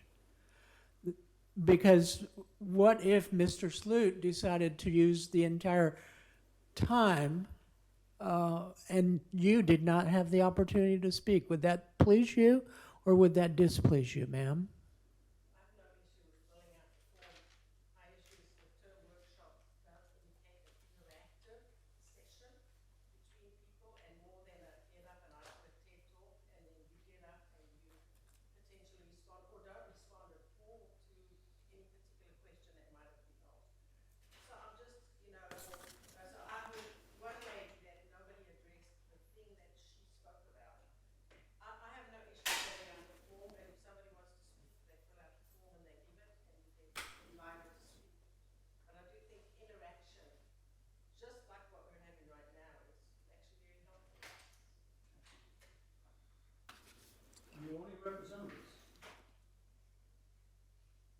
Okay.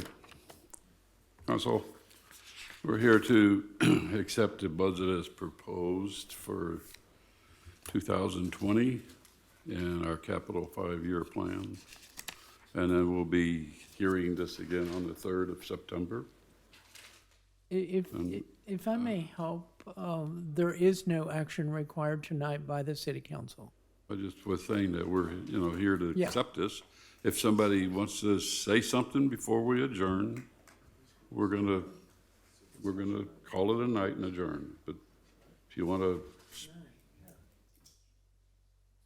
I have a final comment. I'm going to withhold my questions. But what the audience is saying was expressed in the last meeting, and I think next year it'll be an opportunity for us to improve. In regards to the setting and how this is facilitated, the state of Florida clearly, I think, defines what a workshop is and how cities and municipalities are supposed to host them. And the citizens here, I think, want to get more involved, more of a roundtable type discussion to where, like Josh has facilitated in the past and other staff, the old brainstorms that we used to do, but these public workshops, hey, maybe if this council desires to do so, maybe instead of doing them two in the same format next year, we kick it off with a presentation like Councilmember Randall said, and everyone's aware of it, and we're able to come together with some, pictures, a lot of numbers in here, and to highlight our position, compare us to other cities, what other data we think that would be meaningful. I think that would mean a lot to the city here, because at the end of the day, it is their money, and if they can get emotionally involved in how we're spending it and making decisions for it, I think that'll create invested stakeholders who will want to get more involved in the future. So I know we got the right team to figure out how to make this more collaborative, and it was brought up to me, Mayor. I just want to let you know, after the last meeting, we want more opportunities to talk. We want the ability to get involved. And I think we do set the rule on the 3-minute timer. This council can say, hey, you know what, for workshops, everybody gets 3, and at the end, we can set some more rules. And so, hey, this is an opportunity to get it right next time. So thank you. I'll reserve my final questions maybe for the next public hearing if I feel they're necessary. But I just want to compliment staff on their hard work to put this together. Thank you very much. And I do look forward to getting this put behind us. So thank you. Okay, any further? Okay, we're going to adjourn for the evening, and our next meeting will be the 9th, September the 3rd at 5:30. Meeting adjourned. We do have a council meeting coming up here in just a few. Good evening, ladies and gentlemen. We're here tonight in the City Council Chambers, Cape Canaveral, for the August the 20th council meeting at 6 o'clock. And we will have the Pledge of Allegiance, please, Mr. Morrison.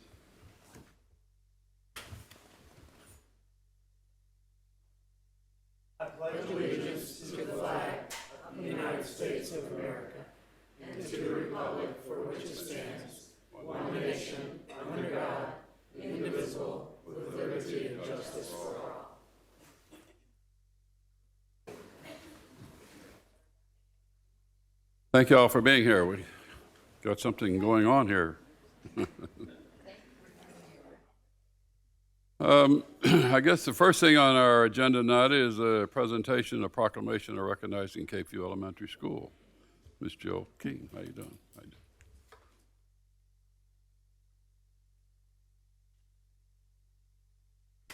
I'm going to do something different. Mike, you're involved with the PTO at school. I'm going to let you read this for the school. This is more, I think, more in your line. Thank you.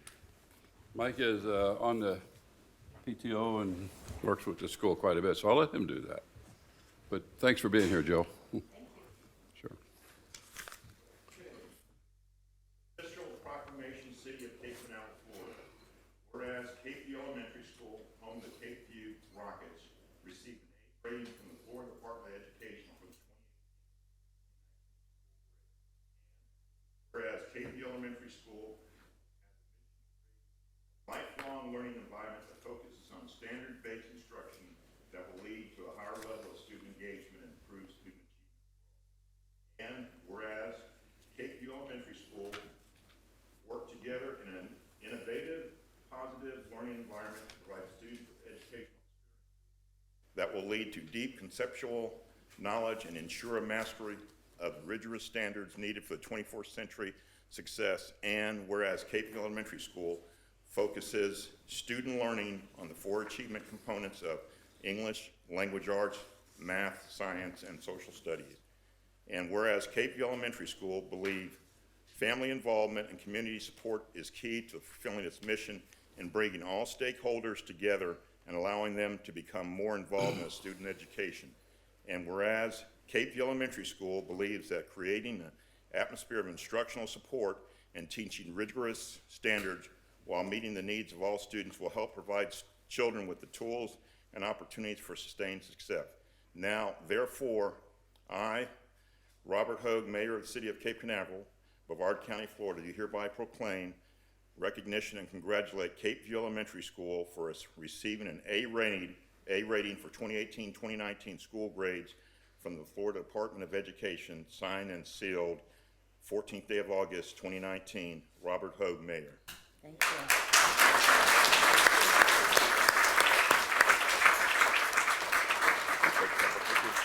Yep. Is he done? Okay, we have a few. We're good, we're good. Yeah, have a few words. Okay. Yeah, definitely. I would like to thank everybody. A part of that is how involved the community is. The city of Cape Canaveral has always been involved with our school. We've just recently put in 2 brand-new wonderful playgrounds that y'all supported us and were a part of.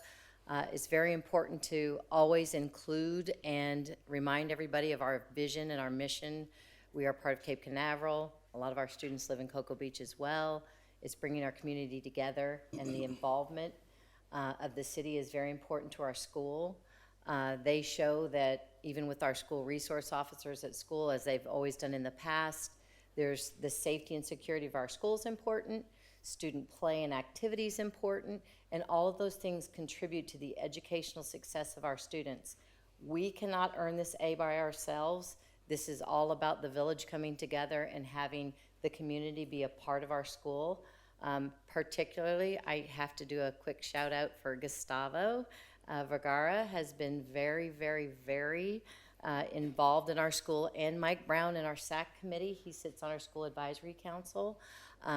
He's a grandparent at our school as well, and it's just, it's wonderful to have that support and know that anything that we can talk to them about and how they can help us, that just contributes to the success of our students. So I would like to accept this A on behalf of all of our parents, students, the school, but also for the community. I want to thank you for being a part of that A rating. So I appreciate that very much. Thank you.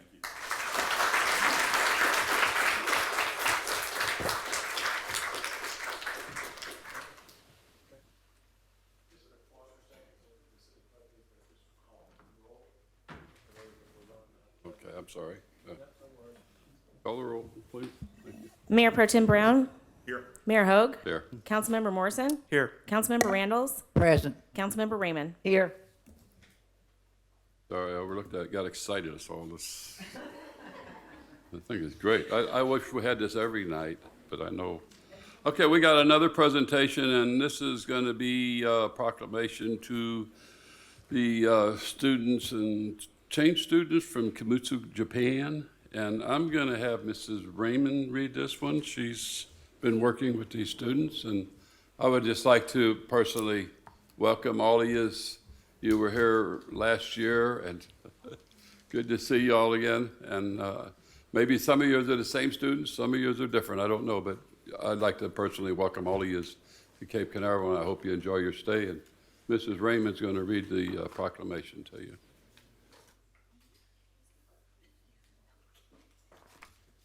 Official proclamation, City of Cape Canaveral, Florida. Whereas cultural exchange, inclusivity, compassion, kindness, education, and local tourism resulting from people-to-people communication is the quintessence of the City of Cape Canaveral's vision statement, values, and mission statement. And whereas the City of Cape Canaveral is known as being a universal innovator, launch pad for tomorrow, and the space between inspiration and relaxation, making it no stranger to international visitors. And whereas the City of Cape Canaveral is actively seeking to build meaningful relationships with international communities that share our connection to the past, present, and future of space exploration, as well as our values of inclusivity, sustainability, and goodwill. And whereas the City of Cape Canaveral recognizes and welcomes the presence of Iori and Raku. Yep. Please come up as I call you.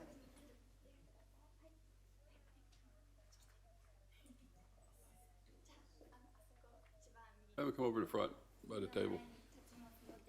Have them just come up right along the front. There you go. This is Kiori Anraku, and excuse my pronunciation if it's not perfect. Kesuke Kakura. Agiri Suruda. Nere Kawasoe.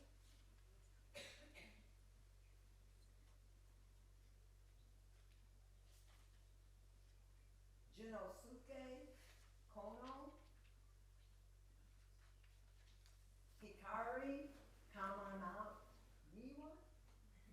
Kamaniwa.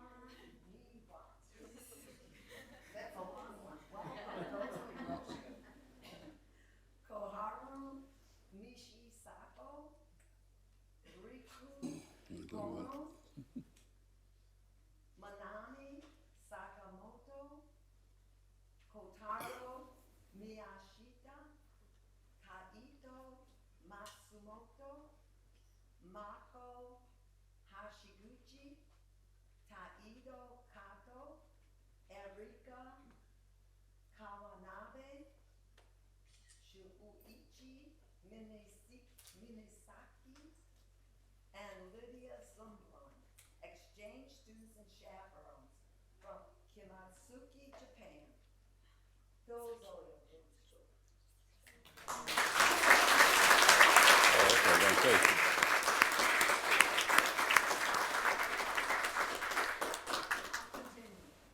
Whereas the opportunity to continue growing our Friendship City bond based on the principle of equality and mutual benefit, both cities will continue to learn from one another through information sharing opportunities in order to promote prosperity, kindness, and quality of life.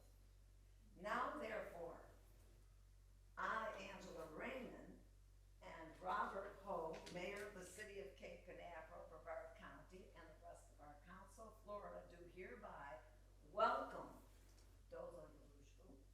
the 2019 International Youth Exchange students and chaperones from Kimotsuki, Japan. We hope you enjoy your time in our city, and we look forward to future visits as part of this growing international exchange program and relationship.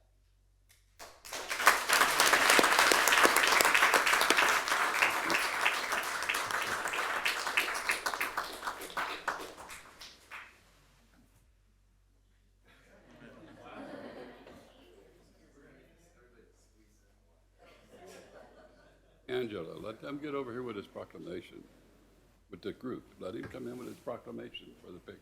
Oh, yes, sir, your He's- proclamation. Excuse me. He needs to be up here with it.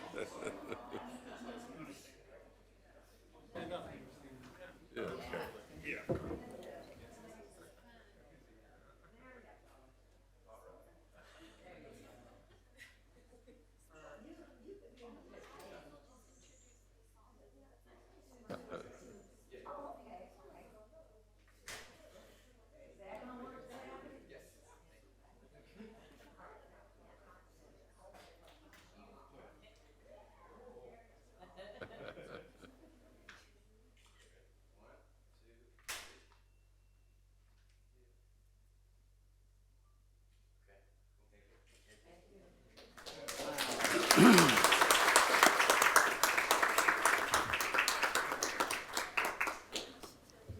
Thank you all very much, and we hope you do enjoy your stay. And would one of you like to say something real short, or any of yous?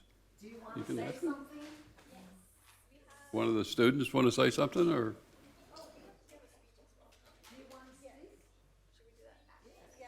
You got somebody that will speak for you?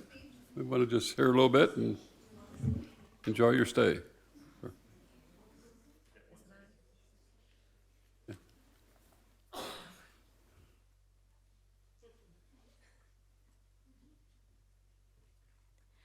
Kimotsuki Town is a small town in Kagoshima Prefecture located in southeastern Japan. Kimotsuki Town is surrounded by many beautiful mountains that face the Pacific Ocean. The climate is warm year-round, and the town is very peaceful and quiet.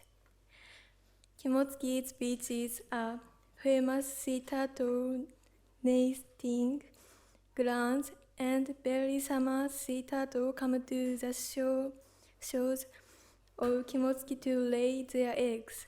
Kimotsuki town is famous for producing type of bitter orange known as Hetsuka Daidai. Locals enjoy using the juice of Hetsuka Daidai to make special seasoning, sherbets, seafood, Japanese black pork, and shochu, which is alcohol made from sweet potatoes, are Kimotsuki's local specialties. Kimotsuki has many festivals rich in history.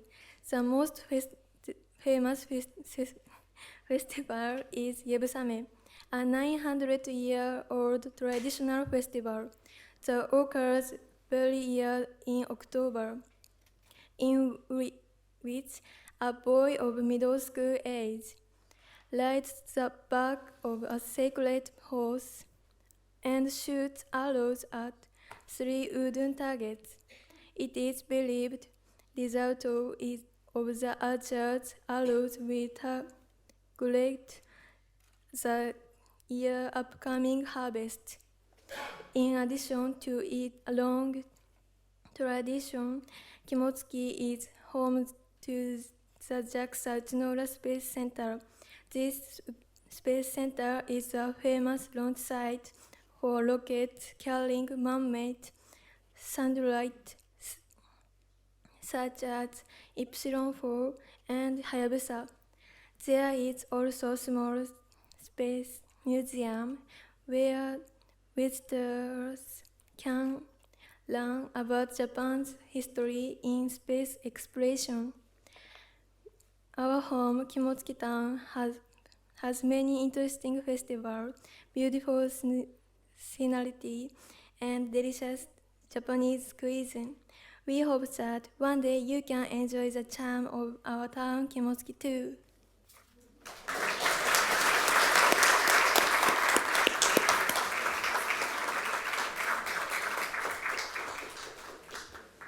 Thank you all again very much, and enjoy your stay.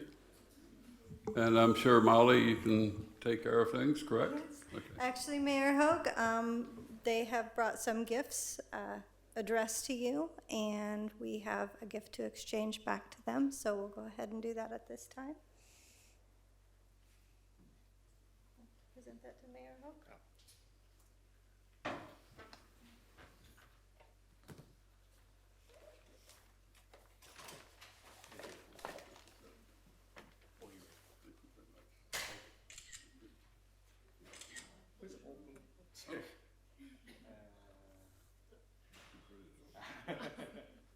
In Japan, we open presents right away.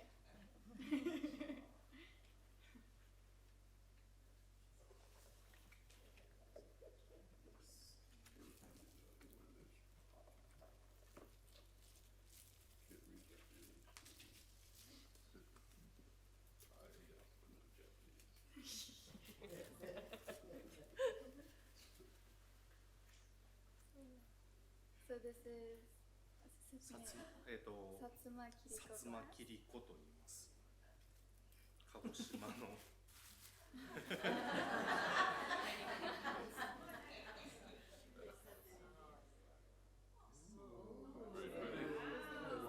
special type of glass cutting done in their region, and so that's one of the locally created. Crafted in their region, yes.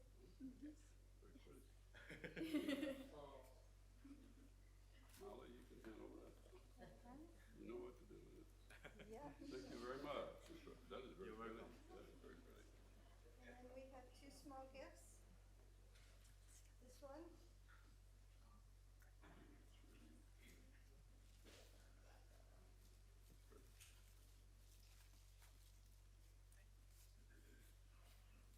The first one is a symbol of our connection to space that we share. given this is the anniversary of the 50th moon landing, it is reflecting of that anniversary. The Apollo landing on the moon, 11, Apollo 11. Thank you. 69, 1969. Oh. Thank you.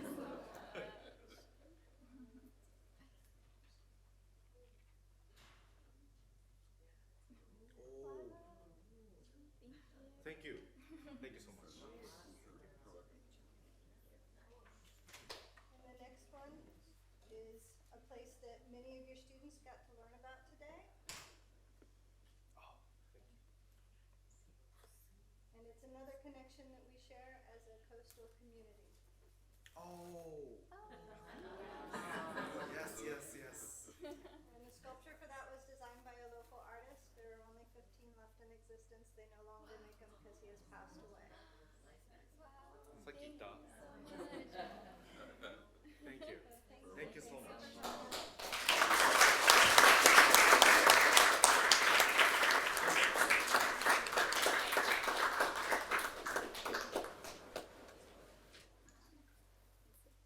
Should we do the songs now? Should I introduce them? Yes. So, my name is Lydia. I'm the coordinator for international relations in the town of Kimotsuki, and our students have actually prepared 2 songs to sing to you today. It's kind of a tradition in Japan to either perform a dance or to sing a song as a group for a large, or as a gift for a large group of people. So they have one song in English. みんな歌詞カードが必要なら今取ってください。They have one song in English and one song in Japanese to sing. So the first song is A Whole New World because Japanese people love Disney, and when they hear Florida, they think Disney. So they've worked hard studying English, so they'd like to present that song in English for you. And then the second song is a song called Paprika, which is Paprika. It's by a famous artist in Japan named Yonezu Kenshi. Yonezu Kenshi, and he wrote this song for the Olympics. As you may know, the Olympics will be held in Japan next year. So that's sort of one of the Olympic theme songs. And so everyone in Japan, from little kids to old people, all know and love this song. So please enjoy it.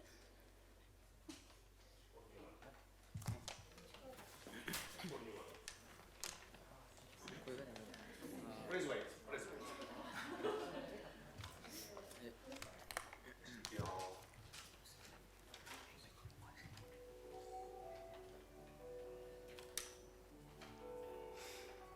I can show you the world, shining, shimmering, splendid.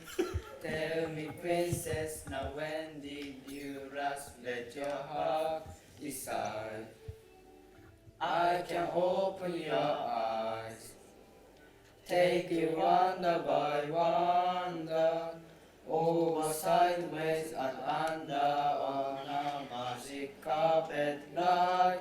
A whole new world, a new fantastic point of view.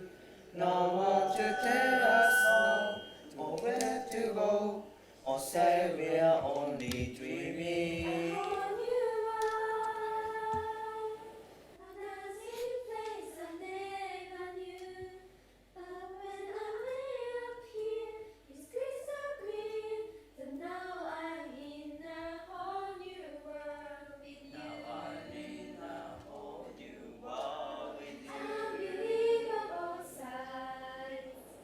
Indescribable feeling, slowly some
So I'm actually working at Town Hall through a program called the JET program. And it's a program run by the Japanese government that brings foreign people into the country to promote international exchange. And so I just got placed in this town. So I just moved there about a month ago, so I'm getting to know it as well. And my job is basically just to create grassroots connections between places in Japan and places in the States. So, yeah. Thank you.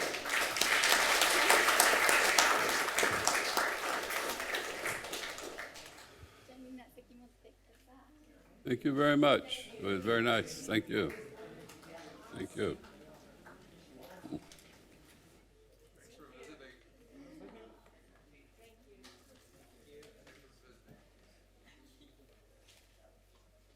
Okay, our next item is a presentation from Georgiana Gillette from the TPO Transportation, East Coast Transportation. Thank you. Good evening, Georgiana. Good evening. Hi, how you doing? Mr. Mayor, council members, it is such an honor to be able to come here and speak with you. I think it's been 2 or 3 years since the last time I've been able to speak before your council, so thank you so very much. I know you've had a long day. By the way, that was wonderful. So if it's okay with you, I will not go through the presentation, but I do want to talk with you about several points because I know that you have a lot of other agenda items that you need to get through. You know, we only have 3 continuous north-south roads, I-95, US 1, and A1A, and east-west depends on 7 causeways. So good mobility is extremely critical to knit the community together, both socially and economically. So you do want to do the slides? Okay. All right. And so what we are responsible for doing is coordinating all state and federally funded transportation projects in Brevard County. So next. So who's looking at the big picture? You know, coordinating, communicating, and planning among all the different modes. It's really critical that we view transportation holistically and that we talk to each other about how to improve it. And so the TPO is a forum where those conversations can take place, and that is what the Transportation Planning Organization was created to do. Next. We also have to think regionally. You know, our market is larger than any single entity. We need good regional connectivity for tourism, goods movement, and access to the Orlando facilities. We depend on Orlando, but they in turn rely on us to get to the beaches, the Kennedy Space Center. We have a lot of assets that they want to get to and enjoy as well. Next. Next. Quality of life projects are also very important. Complete Streets provides for all roadway users, and it ties together bicycles, pedestrians, and transit modes of travel. Cape Canaveral is certainly a leader in Complete Streets. North Atlantic Avenue in Cape Canaveral is one of the complete streets that we participated in with funding, and this is a few other ones, including the Minuteman Causeway and Cocoa Beach that we also participated in funding. So these are wonderful projects and really a huge asset to the community, and again, we are very appreciative of the leadership from Cape Canaveral.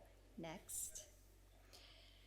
In 2018 in Brevard County, we had 75 fatalities, and over half of those were vulnerable road users. They were either a pedestrian, a bicyclist, or a motorcycle rider. Next. Our TPO governing board endorsed Vision Zero, and it directed us to come up with an action plan. Vision Zero is based on the philosophy that traffic fatalities and serious injuries are preventable, and the only acceptable number is 0.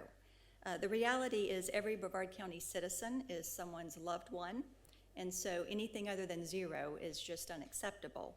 So this is a very complex issue. How do you get to 0 in today's distracted driving and the speeds that we have to deal with? But it's going to take very strong engineering, education, and enforcement to accomplish this goal. Next. Next. So on the engineering side, I know you're very aware of several projects that are underway in your area. The city's vision is to make A1A more multimodal. And as such, the DOT is currently designing the reconstruction of A1A from George King Boulevard all the way to Long Point Road, referred to as North A1A Curb and Gutter. And they're looking at including a raised median with access management to reduce crashes and provide fewer vehicle conflicts. The roadway will be converted from open drainage to curb and gutter, 7-foot buffered bicycle lanes, and wider sidewalks. This will require additional right-of-way acquisition for stormwater and drainage. Next. Moving south, the next project continues those improvements from Long Point Road to the intersection realignment at International Drive.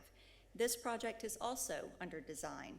The DOT is required now to evaluate roundabouts as a design alternative at all intersection improvements. Roundabouts are an excellent choice to complement other transportation objectives, such as complete streets and multimodal networks. It is an FHWA proven countermeasure that improves safety by reducing the conflict points without compromising the ability to keep people and freight moving through our cities. And I know that in Brevard County, roundabouts is almost a dirty word. I think that the roundabout that is in Viera has really tainted the waters. I know that the Florida Today has published several articles, and we've done research and compared traffic crashes at that roundabout to an intersection just down the road, and it's not even comparable. You know, serious injuries at intersections far exceeds anything that would happen at a roundabout. So I do want to just put that out on the table. You know, these are two separate projects that are being designed by the DOT, but the DOT, after speaking with the project manager, is planning to have a public meeting coming up in the near future, and they'll be talking about both of the projects together. And they will be more than willing to listen to the public and hear what our citizens have to say as well. And I do want to mention, we do not have funding for right-of-way or construction yet on either of these projects. But once the DOT gets a little closer to 60% design and we know what the impacts are going to be and what the estimates are, then we can move forward with hopefully funding these projects sooner rather than later. Next. I do want to mention just down the road to the south, A1A and 520 is officially under construction. This was another project that the purpose of it was to increase walkability. There are a lot of pedestrians that go through that intersection, and removing the free flow right turn lanes is something that you're going to see more and more throughout Brevard County. The DOT is taking those out every time there's an improvement because it is extremely dangerous for pedestrians and bicycles to have those free flow right turn lanes. And various pedestrian improvements are going to be put in at this intersection, and they're also extending the northbound dual left turn lane so you can keep the capacity at the intersection, but yet you have better bicycle and pedestrian improvements. Next. And I will just mention real quick, you know, the reason why we are not moving some of our projects quicker than we would like to is because the revenue is just not keeping up with the cost or the transportation needs. You know, rising cost of right-of-way, construction, and labor cost, and we have more fuel-efficient cars. You know, we fund transportation through gas taxes, and how we fund transportation is really broken. You know, electric vehicles do not even pay gas taxes. So there's going to come a time in the near future where we're going to have to look for different alternatives. And I know that up in Tallahassee, DOT Tallahassee, those conversations are happening. And next, final slide, I just want to end by saying, you know, most citizens we find just do not realize how expensive these transportation projects are, how long they take, and that there's really a process to identify and agree upon these very important projects.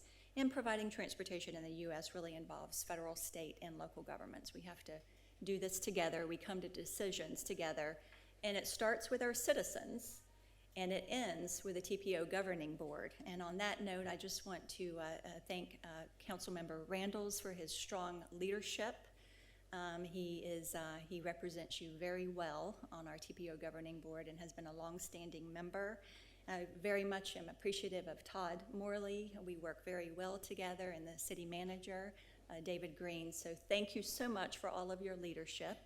And we have a lot of work to do and a lot of projects that we have to move forward. Thank you. Georgiana, if you've got just a moment. Mayor, may I make a statement? Go ahead. Some of the great success that the Transportation Planning Organization got, I got in my hand, and I'll pass it down for the record down there for Mia. We got an email, actually Georgiana sent it to us, and I could just read it, sign her too. This week, and this was dated a few days ago, the U.S. Department of Transportation, which we know as DOT, announced it will award Space Florida $90 million for an infrastructure for the Rebuilding America. That's a grant to replace the Cape Canaveral Spaceport Indian River Bridge at State Road 405 going over to NASA.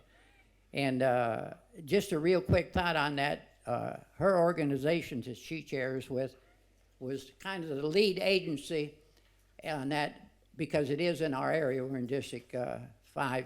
And put the idea on paper. We carried it to Orlando, which is the next higher level. The 7 counties there endorsed it because this is national security. We carried it to Tallahassee. They endorsed it. And former No-2 commander, Jim Kuma, carried it to the Pentagon, to Washington, D.C., and got it approved. But it all starts with just the little TPO in Brevard County is where we had a lot of help. Had a gentleman from Cocoa Beach that works for the Department of Transportation that kind of guided it through its way in Florida DOT. But the new bridge going on the NASA Causeway out to KSC got a $90 million grant, which is unheard of. Yes. And that's thank you for that, council member. And I think that is an example of how we all have to do it together. There's not one single entity that is going to be able to deliver projects like that. But that's an example of maybe similar to our council that we work together is the fact that anybody could have said, oh, I want part of that money. But indeed, they've seen the need of a national security for the bridge. That's a bridge that goes across from US-1, which is where the orbiters and satellites are processed, and goes over to the launching area at Cape Canaveral Air Force Station. So it had been, what was the word, structurally inefficient or something like that, which means it was being downgraded, and we couldn't get all the processing facilities over to the launch area. Yes. So the satellites were there, but they couldn't get them up. So I'd seen a paper just a day or two that we're expecting a launch rate of 48 satellites this next year. That's correct. I've heard Wow. that, yes. Thank you, Georgiana. Thank you. Thank you. Yeah. Thank you. Thank you, Thank sir. you very much. Nobody else have anything? Okay, our next item is public participation, and I have quite a few cards, and I will be watching the timer, believe me. I don't want to be rude, but we got to get through, so. The first one is Ray Osborne. Ray, you have 3 cards, and do you intend to speak on all 3? No, I thought maybe I would speak when they came up, when the agenda item Well, this- numbers. This is a general one I was gonna talk about, just a discovery thing, you know. just Well, a what do you want, discovery you're going to speak on all 3 items? That's No, my no, no, question. no, no, not all at the same time, no, because when you have, certain items come Well, up. I'm saying you got 3 cards, and you're going to talk about all 3, so we're going to. What, right now? Okay, You yeah. you had the card in first, so Okay. you're in order. Okay. And then you have 2 at the very end. I just had one handed to me, so. Okay.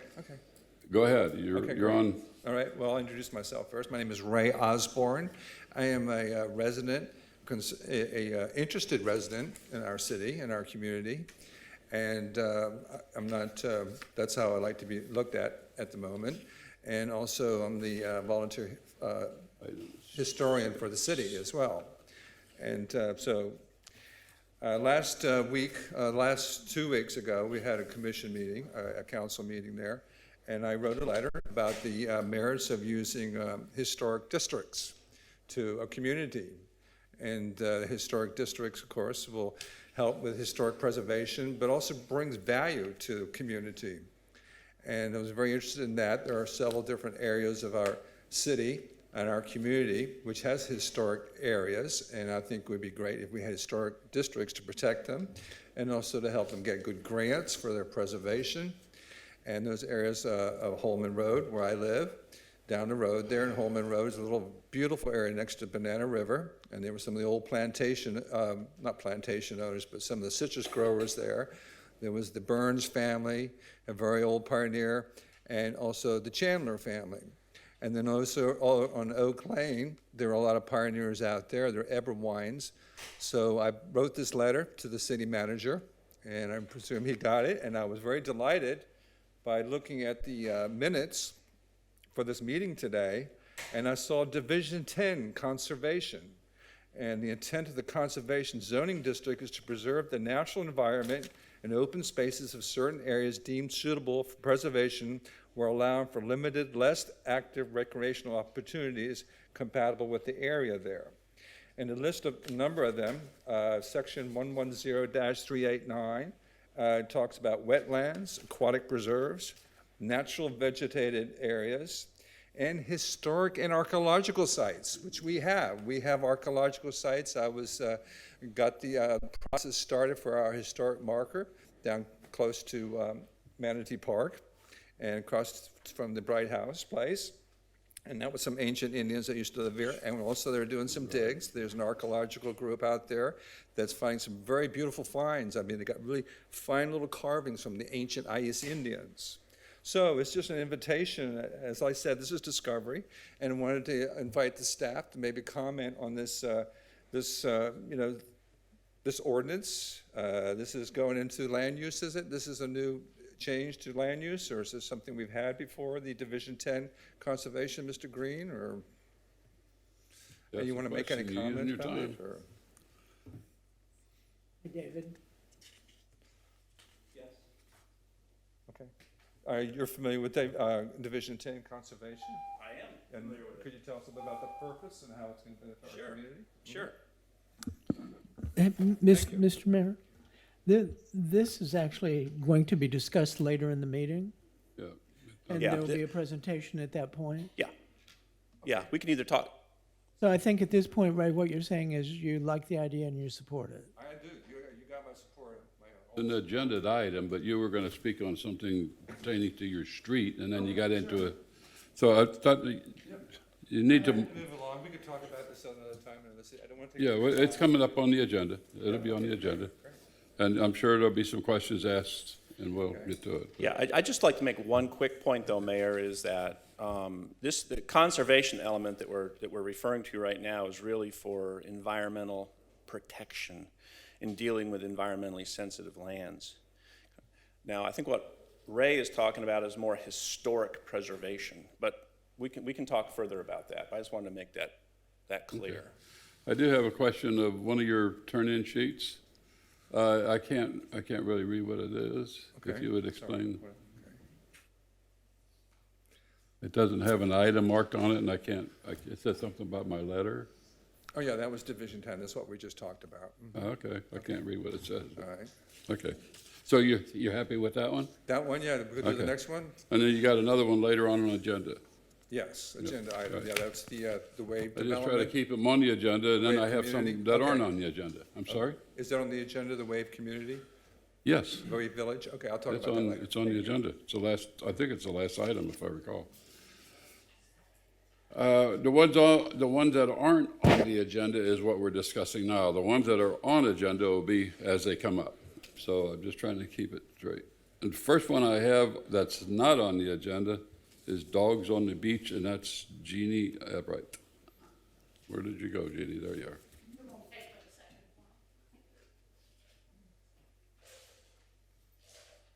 I'll be real quick. But I walk on the beach. Name and My address name's first. Jean A. Bright, Thank you. and I lived here for 50 years. I know, but for the Yeah, the record. dogs on the beach, I walk literally every morning, and this morning I saw 4 dogs. But every morning there are dogs on the beach, and sometimes they leave piles of waste, their waste, and they're not taken up at all. You have to walk around them. So I don't know, what can be done about it, but there's literally dogs every morning up and down. And I walk usually south, or usually north. Suggested, do you have a cell phone with you when you're walking? Not a lot, no, Just call sometimes. call the non-emergency number. Because we have a weekly report, and the sheriff's out there at least 5, 6, 8 times a week on their Yeah. ATV. And I guess people see them coming and they leave. I Oh, don't yeah, know, they but, can leave quick, they're, The man standing there, he can vouch for that. okay, yeah. But if you have a cell phone and you're walking and you see somebody, just casually, like you, and they'll be there in lickety-split, believe it, because I've seen it and I've Call done it. 911 or you? Okay, all right. All right. But, thank you. Okay, all I right. know it's a problem, but it's. All right, it's not a big, I know. but it affects everybody that walks But along they the do the beach. best they can. They're out You know, there yeah. 6, 8 times a week in the reports. You see maybe more, and, Yeah, they do catch them and they don't catch them. okay. Either way, so All I've right, seen it. thank you. Thank you, Jeannie. Thank Thanks. The other one is Mickey Kellum. You have 2 items on here you want to say? Okay.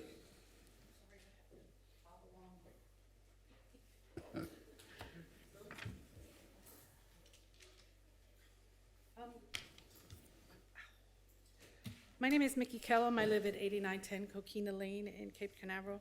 I just have a couple things.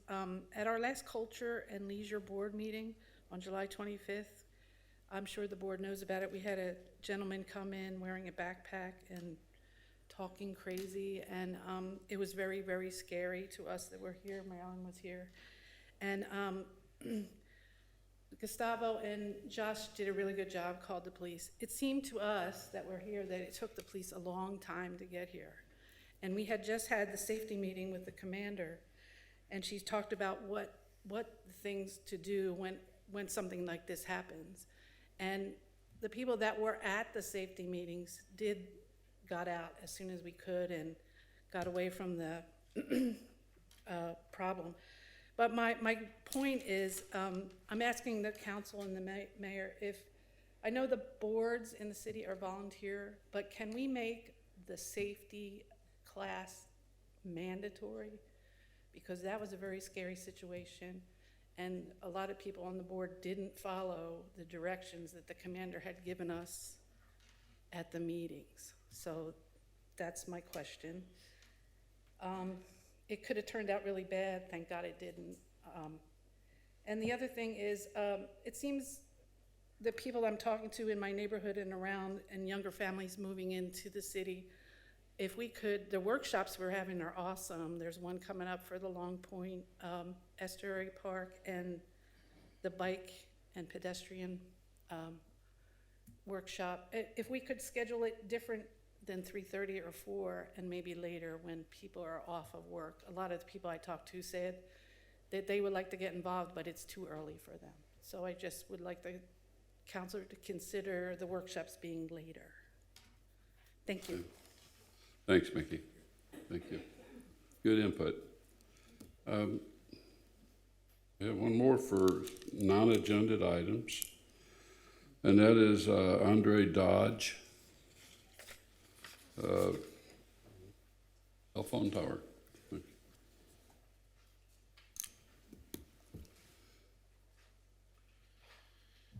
Hello, Mayor and City Councilman. My name is Andrew Dodge. I live at the end of Harbor Drive, and it has come to my attention that there's a plan for a cell tower to be installed, a small cell tower, but a 30 to 35-foot cell tower down at the end next to the beach. And after talking with my different neighbors around there, none of us are thrilled about this. We all believe heavily that we need better cell service. I think everybody can attest to that we don't have the greatest cell service here. But the placement of this is very interesting, having it next to the beach, which doesn't seem to cover the community very well, but also blocking 4 to 5 houses' views of the ocean. And that greatly concerns me because my property value is dependent on it, as well as I enjoy sitting on my deck and looking at the ocean, and looking at a cell tower isn't the first thing I'd like to do. Furthermore, the placement of it blocks one of my neighbor's gates. There's also a path for turtles that go back and forth to the ocean. And it seems like this needs to be negotiated a little bit further, or it needs to be facilitated between Verizon and the city on a better placement for it. My one concern is after contacting the city, I was told that because of the Florida state law, the city has no ability to really govern that at all, and that is actually not true. The Florida state law, there's 2 sections that apply that says the authority and the applicant may negotiate the alternative location, including any objective design standards and reasonable spacing requirements for ground-based equipment. And it also furthermore goes on to say that if an agreement is not reached, the applicant must notify the authority of such a non-agreement, and then the authority can either grant or deny the application. So ultimately, the city does have the ability to deny this or push to have this in a slightly different location. And we're not really asking for it to be moved, great distances or in an area that would affect, Verizon cell coverage. What we are is to take, our houses and our concerns into account and making sure it's in a place that is not, obvious or to be concealed. And furthermore, the state law also goes into saying that a small wireless facility to meet reasonable location, context, color, camouflage, and concealment requirements. And, putting it right in the middle of the entire view of the ocean, and whether you paint it green or not and making it, 20 feet taller than all the bushes, doesn't exactly accomplish that. And so I'd urge the city council to look into this further and, have more negotiations with Verizon to try to come to a solution that solves it for everybody, because there's no reason we can't have a solution here that works for everybody's benefit. Anthony, is that this year's session legislation, or is that an old legislation that he's reading? It's a combination of legislation that was adopted a couple of years ago, and then the new amendments to the communications law that the legislature just passed this last session. There are now substantial preemptions under state law relative to the location of utility poles for small wireless facilities. So the city's hands are substantially tied, but there's a process under the statute and some requirements. There's also some federal law prohibitions the city can't interfere with or prohibit small wireless communications and other communication services. So I understand that Verizon is the name of the company that is seeking to install several utility poles in rights-of-way. One of the rights-of-way that they need to, my understanding is that they need to occupy is in Harbor Heights for whatever reason. Now, under the new preemption law, we can't even ask them to demonstrate with RF maps, because we can't ask for RF maps on coverage gaps and so forth, but Verizon is claiming, a coverage gap in several locations in the city, and they're looking to roll out these utility poles. I don't know if Dave has communicated with Verizon your concerns or some of your neighbors' concerns to see whether the pole can be located in a different location. My understanding, however, is they were trying to locate it within some existing tree coverage to make it blend into the surrounding area. So I mean, that's all I can say at this point. I don't know what the status, Dave, is. Where is Dave regarding the proposals that they have submitted and where they are? I also want to say, with respect to camouflaging and concealment of antennas, the law does mention that camouflaging. That's one of the reasons why, is my understanding, they wanted to locate the utility poles in the existing tree coverage. But concealment also is relative to the location of wires and antennas related to the small wireless facility. And my understanding is Verizon has agreed to conceal wires and some of the equipment on the pole, on the utility pole. In fact, they have agreed to install, I think they're aluminum or cast iron or whatever the poles are, that allow for the concealment of wires and antennas within the pole itself to try to mitigate against the visual impact of the pole. So there's a lot going on, and there's a lot of state preemptions. Dave, you want to add anything at this point? I can add a whole lot to that. It is a very legalistic path that these wireless providers need to follow. And as Anthony indicated, it's fairly new legislation and new law. And so we're kind of operating very closely with Anthony on this to make sure we don't make any missteps, because these wireless providers are very quick to let us know when they feel like we've misstepped and gone counter to what our Florida legislature is. We even, I believe city asked them whether or not there was any co-location opportunities. Yeah, we did. For this particular wireless facility, but they claimed that there are no co-location opportunities on existing utility poles. Hence, their apparent need to put new utility poles. Now, those new utility poles are subject to height limitations, I think not to exceed 40 feet. Right. Under the law. But, you know, everyone, the citizens need to know. I know the council's astutely aware that the Florida legislature, year after year, takes away local authority to regulate certain things. And the city's ability to regulate utility poles now, relative to communication facilities within the rights-of-way, has been seriously impeded by the Florida legislature. I'm going to make one point too, that I mean, most people in this room probably, when they hear cell towers, they think of these 200-foot towers that we have a couple of them in the city. Well, this is a completely different system. This is a densification project that they're working on. So they're coming in and backfilling their existing big poles with shorter 30-foot poles to reach a lot of these sweet spots that right now these tall antennas aren't effectively hitting.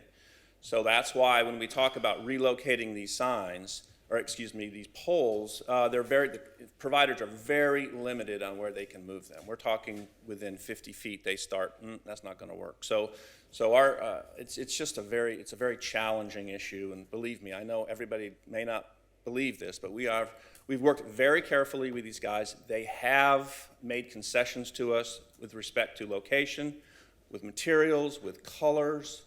It is a stealth pole, anyways, we are reviewing the building permit right now. So that's the status of it. They've applied for a building permit. We're reviewing it, and we'll. I mean, in addition, the legislature has put very tight timeframes regarding the processing of these applications. If we don't process them within a certain time, then they're deemed approved. But David, I think, you know, hearing the concerns of the residents, I don't know if we have relayed to Verizon these concerns to determine whether or not there's anything they can do to address the specific situation. If the city has not, you know, maybe bringing them in the loop on the citizens' concerns. We can continue the discussion if they're willing to continue the discussion. That would be helpful, but I'd like to make one other point. And while I understand that the Florida state law has tied some of our hands, there is still a reason that you guys approve and deny it. And it says very clearly you can deny it, you know. And so what happens then? I don't see anybody that works for, well, not necessarily works for Verizon, but I don't see a Verizon facility in the city of Cape Canaveral. And so I kind of expect the city council and, the mayor to be working on our behalf. And while I want to work with Verizon, we really do want a cell service, you know, better cell service. There is no reason we cannot work together and, you know, work on this. And if they're not willing to provide ARF maps, or we can't ask for that or whatever, then we deny it, right? I mean, what happens then? Verizon does not run the show. Sure. I understand. I know what you're trying to, you're 3 minutes, we're way over. Yeah. You can conduct business with Mr. Dickey there, the gentleman that was just there at the podium with you, and he will answer any questions, and those legal questions would have to be run through the attorney and that type of thing, but it's too involved to sit here and try to decide what happens if she said, he said, or whatever. But we know it's a bad situation that the boys in Tallahassee threw on the city. Yeah. We have virtually no say other than to try to work with them and try to get something that we're not going to be able to get. But it doesn't mean we have no say. No, I understand. I'm saying that, but that's why you need to work with Mr. Dickey. He'll answer those questions, and any legal questions, he's going to have to confer with Mr. Garganese, and we can't do it here at the meeting. It's something that, but go in and see him. His door's open. He's available anytime. You just call him and make an appointment, and he'll work to. But I think it's a bad deal that we got shoved down our throats. It really is. They can put them anywhere they want, right in the middle of the sidewalk. If that's where it has to go, that's where it's going. So it's something that we're dealing with, and we're not ignoring it, believe me. Okay. So Mr. Dickey can handle that for you. Thank Thank you, and appreciate your concern, really. I know. Public participation, I've answered all the public participation cards that aren't on the agenda. So we're going to move on with our interviews, and we're closing public participation. So we have an interview for applicants for appointment to Community Appearance Board, Marlene Woodside and Jeff Zucker. And we have another appointment to come up for Planning and Zoning, Dr. Michael Miller. So Marlene Woodside, if you would like to be first, and then, That would be me. thank you. Ladies and gentlemen, council, it's a privilege to be here, and I'm always nervous every time I get up here. I would like to be appointed to the Appearance Board. I understand it is the old reincarnation of the Beautification Board. And I chaired that board back in the 80s when Joy Salomon was mayor. And so throughout the years, I've been involved with the city in many ways, and more recently, the Culture Leisure Board. And so I hope you like me, and I hope that you'll appoint me to that board. Thank you. There's no dislike here. We like everybody, especially that. people that volunteer to help. Mr. Attorney. Just a couple of questions. Sure. One's a formality. All the information in your application that you submitted is correct, to the best of your knowledge? Absolutely. All right, and then one question I ask all applicants, why do you want to serve on the Community Appearance Board?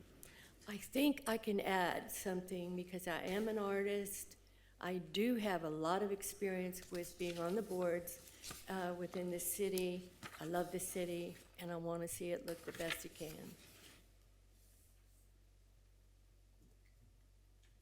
All yours, Mayor.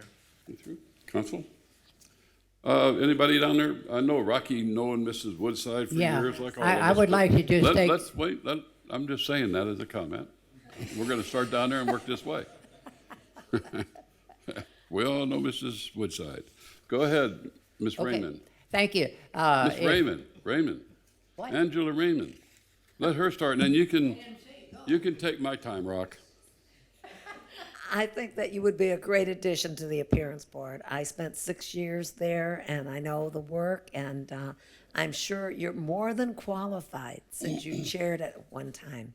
Thank you. Of course, you're going to be a great addition. I Thank you do. for Thank you applying. so much. Thanks for your continued interest and public service. Absolutely. Okay, now, Coach? Go ahead, Rocky. Okay. Marlene, I thank you. If those of you in the audience, if you'd cast your eyes behind her, that center picture, the big, is it a white swan? It's an ibis, white Ibis. ibis. Is her personal contribution. She's had it for years. She painted it. It's been probably in her living room above the fireplace or someplace, and she made it in a fact of a permanent donation, she just told me this evening, to the city. So you can see her expert work whenever you come to City Hall. Thank you. Thank you, Rocky. I just want to say thank you for serving, Ms. Woodside, and happy to bring you back. Thank you. Thank you. Thank you so much. Thank you, Ms. Woodside. I think we have a lot of bare buildings in the city that could utilize some of your talents. And I would hope that maybe you get the opportunity, maybe we can do something with that. I certainly hope so. Thank you. Rocky took all my time. Oh. Sorry. Mary, it's wonderful that you're back. Thank you for applying, and we'll be looking forward to working with you. Thank you, Mayor. Thank you again. And you do have some beautiful paintings, because I've seen them Oh, I at the art appreciate show. it. I Yeah. appreciate your kindness. Very nice. I appreciate it. Thank you for applying. Okay, we have Jeff Searcher. Good evening. Name? Jeff Zerker, There you go. Thank you. 8657 Villanova. A couple of quick questions, same questions. All the information in your application, true and correct to the best of your knowledge? Yes. Okay, and please explain to the council why you want to serve on the Community Appearance Board. We've been living here now about 3 years, and I want to become more active in the community. I think it's an important board, and I think that we've got a lot of projects getting started, and we're kind of on the start of a lot of things. I think last time I was here, talking with the board, we're sort of at the end of the beginning, and now we're beginning to move into the next phase of as a community and as a city, and we want to keep track of our history, but keep moving forward progressively and keeping this city beautiful and on the right path. I'd like to be a part of that. Well, let's start on this then. Mike, go ahead. Thank you, Mr. Zucker. I think you've expressed many times that you're looking forward to the city moving forward, and I would like the opportunity to work with you on many occasions on any endeavor that you have in that aspect. Thank you. Thank you, Mr. Brown. Hey, Jeff, just want to say thank you. You're very involved in the community with recreation. I see you out and about, you and your wife both, and you and I have, not necessarily agreed on everything, but that has nothing to do with your passion for this city, and I think you'll do a great job. I want to thank you for serving, and thank you, just for all that you do, and I know it takes time to do this, and I know you'll take the job very seriously, so thank you. Thank you, Wes. Just to thank you and say you've been very patient. You filled this out in June of 2018. So the thing being is we don't have much turnover on the boards. So we appreciate you doing that, and thank you for waiting till we had an opening. Thank you, Rocky. Kudos for your continued interest in the city and coming to listen to us in person, not necessarily watching it on the computer. And I know that you really, really, really want to do this. And as I said, this is where I spent 6 years, and I find that it was a great learning experience. Thank you. Thank you very much, Mr. Dan. Welcome, Jeff, and I don't have too much to say other than welcome, and with your involvement in the schools, I'm sure you can look at other interests in the city too, because we have some guy sitting here that's going to be looking at you real hard. But anyway, welcome and welcome aboard. I'm sure you'll be an asset to the board or anywhere you help us. Thanks. Thanks for applying. Thank you very much. Okay. We got to do this session, Anthony, or do them all three at once, or we can do? Yeah. The resolution deals with all three at once. So we would, next would They're be, split up, that's what I was asking. They're different items. Okay, Dr. Miller, let's just get on with it and do it.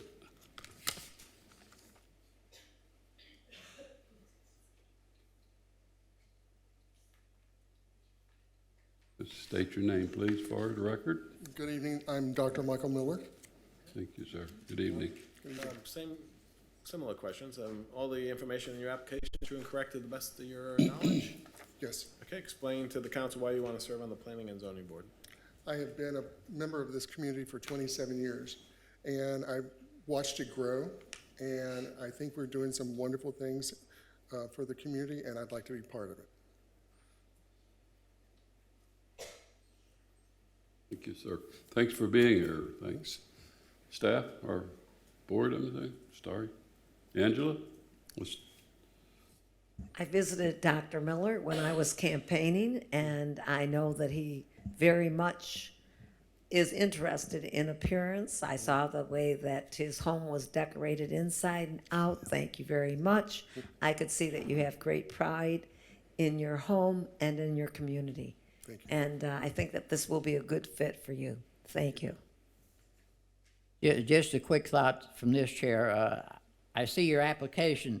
You really desire to be on a board. You put in all 8 opportunities. Yes, I did. And this is back in 17, if I remember looking there. Yes. So you also are very patient. Thanks. Thanks for sticking with us. Hey, Dr. Miller, thank you for serving. I met you on the campaign trail as well. Yes. I knocked on your door, and I think I disappointed you because if you don't recall, I think you thought I was the pizza man. Yes. But here we are today. You got pizza that night, I hope you did. And yes, thank you for serving. I appreciate all you do, and look forward to seeing your involvement in the city. Thank you. Oh, I see you're a retired educator. Anytime I see anybody associated with education, I look at them in a different light, and I appreciate all the time and effort that you put forward to making this a better world and situation for our kids. I look forward to working with you. Thank you. Since I retired, I have now gone back to work for the school board. Okay. The superintendent said I officially failed retirement. Okay. Sir, are you through, Mike? Yes. Sir, I see you are retired from Brevard Public Schools? I was with Brevard Public Schools for 37 Was years. there anything on the beach side? I don't recall you. I was the principal of Saturn Elementary for 17 and a half years in West Cocoa. Oh, okay. So I was just wondering about Cape Few or Freedom 7 or one of the schools. I was on Merritt Island at Audubon for 10 years, and then most of my time was over in Cocoa. Okay, well, that's good. I'm very happy to see you apply. I don't think I've really ever met you. I campaigned, but I didn't meet you. But anyway, I do welcome you aboard, sir, Thank and you. thanks for applying, and look forward to working with you. Thank you. Okay, that concludes our interviews, so that'll be taken up under consent agenda. And our next item is the consent agenda. We have minutes from the last July 16th meeting and from our special meeting, August the 6th, for the ballot initiative and resolution 2019-11. Memorandum for the MOU and the request the council review the assessment vulnerability reassessment. So anybody want to pull one of those four items for discussion? And what? I want to go to the audience first, Randall's.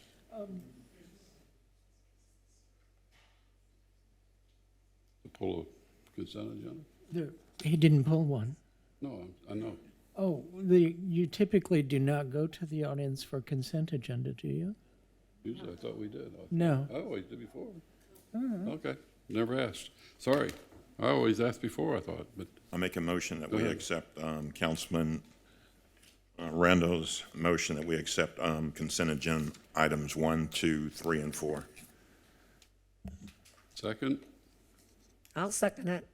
we have a motion and a second to pass the consent agenda as presented. Did you call the roll? Mayor Pro Tem Brown, 4. Mayor Hogue, Four? Councilmember Morrison, Four. Councilmember Randalls, For the motion. Councilmember Raymond. 4. We're on a roll now, Mayor. Public Go. hearings. Be quiet, Randalls, be quiet. Public hearing, ordinance number 15, 2019. Ordinance number 15-2019, ordinance of the City Council of the City of Cape Canaveral, Brevard County, Florida, establishing public recreation and conservation zoning districts, providing for the repeal of prior inconsistent ordinances and resolutions, incorporation into the code, severability, and an effective date. As indicated, this is a public hearing item. I believe we're Planning and Zoning Board recommended approval, and this is first reading of the ordinance. As the title indicates, this ordinance would establish 2 new zoning districts. Public recreation is one of the new zoning districts, and the other would be the conservation. And the intent is to establish these zoning districts, and then the city is going to be engaged in an administrative rezoning process to rezone existing conservation areas and government properties accordingly under the new zoning district categories. Mayor? Thank you, sir. Okay, we go to public discussion and then we'll come back to us. Item number 5, zoning districts would be Penny Zurcher.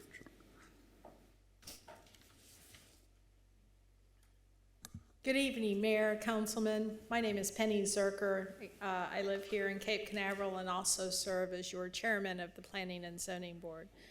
As become my habit, when something comes before Planning and Zoning Board and comes to you, I feel it my responsibility to bring to you directly the discussion and results of that planning and zoning board. And we had a lot of really good discussion, and one being the property is public, so it can't be developed. But one thing that all the members felt was important by doing this was being able to label that property as conservation and recreation and what we actually want to be able to use it for. So as a committee, we recommended it onto you unanimously. We think it's very good for our community and establishes areas that everyone will understand is for conservation, public use, and recreation. We appreciate your taking up our recommendation. Thank you. Thank you. Council? All the cards I have, so I'll close public discussion and bring it up to us. Rocky, you were going to say something to start with, I believe, weren't you not? Sorry, were you asking me? Yeah, go ahead. No, I don't hear anything agree. from the other end on I it. understand so- it, and I agree. Okay. It's something that I think we do need because we don't have a area designated conservation for, This goes back to the old community planning group, and there were 7 of them, and we've got 7. These are the remaining 2 that we don't have in our code. that's a good comment. Angela, do you have something you wanted to say, or? I'm very supportive. I think that this is what we're way ahead. We're way ahead of many of the other cities as far as the sustainability and resiliency. I told you the last time that I was very impressed with the new hiree that we have, Zach Eichholz, and I'm very impressed with his work. And as I said before, I think that we're making some very smart decisions, especially in our new employees and our young people that we're hiring. This will bring this city forward, moving forward. Thank you. Thank you. Ms. Morrison? No comment, thank you. Mike? I concur with Councilman Raymond's and Councilman reference to this. I think it's long overdue, and I think it's going to be an excellent moving forward with the city, and I think it's going to help. So we have areas that we're already doing, so like Long Point down there on the end of Long Point is one place that's really a conservation area. It's not a public place to build or a district that can be built. So it's one of the things that we're doing here. And I think it's been long overdue because some of the cities have had this for years. They got them fenced off. You can't even go in. I don't know how they can be go look at nature and fence it out, but there's some that are fenced out. You can't even get in. They're conservation areas that you're supposed to be able to go look at nature.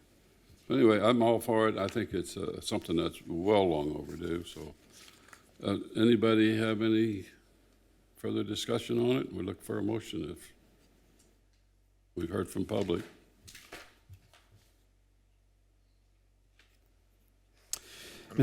Mr. Mayor, I'll move that we... Hold it. Did I miss you on the 5?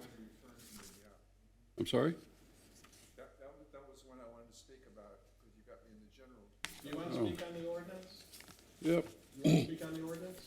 Yeah, The public hearing, then please. Again, this Come on up. This is Discovery. Wanted to know where this conservation, is it Oh, I'm planned sorry. anywhere You're in right, Dole? right.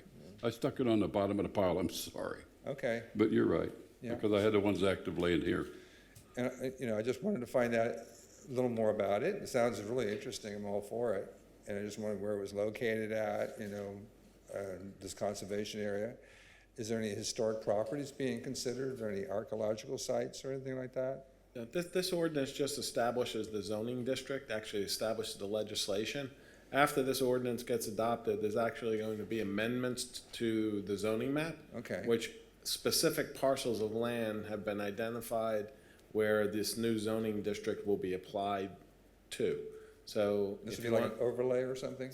the zoning district is gonna go overlay on top of the various pieces of property throughout the city. Okay. I'm sure if you get with Mr. Dickey after the meeting or tomorrow, they can show you there's a draft map Okay. showing the locations of the properties that potentially going to be subject to the new zoning districts. And nude properties also may be subject if they were brought to the The Planning and Zoning Department? Yeah, there's an initial administrative rezoning of properties the city's already identified for that this ordinance would eventually apply to. Okay. I'll talk to Dick. Yeah, David will give you Dickey more of about more of the details. Good, sounds encouraging, thank you. Sorry, Ray, I inadvertently stuck that on the used pile. Okay, we're going to move on to item number 6 then. Oh, After Mr. Mayor. our vote. Get a We get a motion. motion. I move that we approve ordinance number 15, 2019 on first reading. Second. Right. Okay, we have a motion and a second to adopt item number 5, ordinance number 15, 2019, at the first reading. Call the roll, please. Mayor Pro Tem Brown, 4. Mayor Hoag, 4. Councilmember Morrison, 4. Councilmember Randalls, For the motion. Councilmember Raymond. 4. Okay, I have 3 cards on item number 6. And the first card was Ray Osborne again. Yep, should I introduce myself again? Ray Right. Osborne, 209, I'm speaking as a private citizen and not as a candidate for city council. I just, all these years now, even with the previous city manager, I've always talked about mixed-use zoning. And when I saw this caught my eye. And I did some research on it. It looks like a really good project for our city. And I really feel like it'll push our city forward into some really prestigious type properties and communities by having mixed use. And that's where, of course, people live and they do business in the same locations. And so I think that's incredible. And I'd like to encourage this project.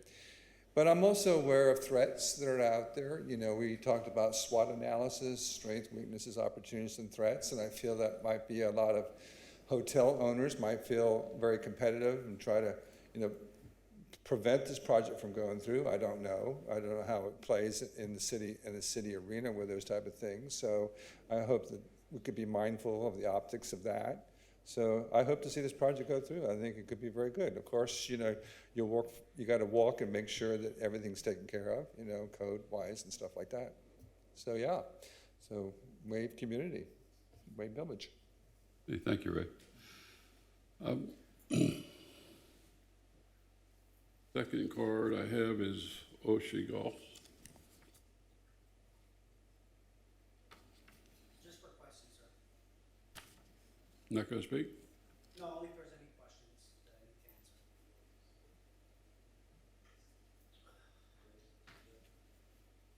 answer. Yep, there's one from Kim Rosanka. Okay. The next one. Yeah, this matter is a discussion item that's been requested by Mr. Gall, who has we've been trying to negotiate a development agreement relative to a project.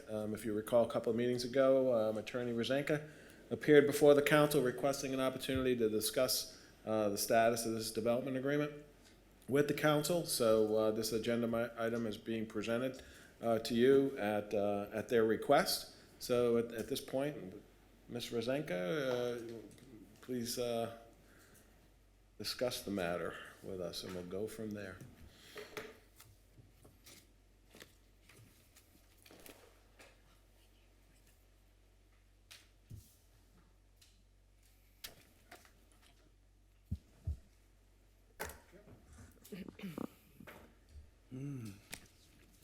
Thanks, Mike.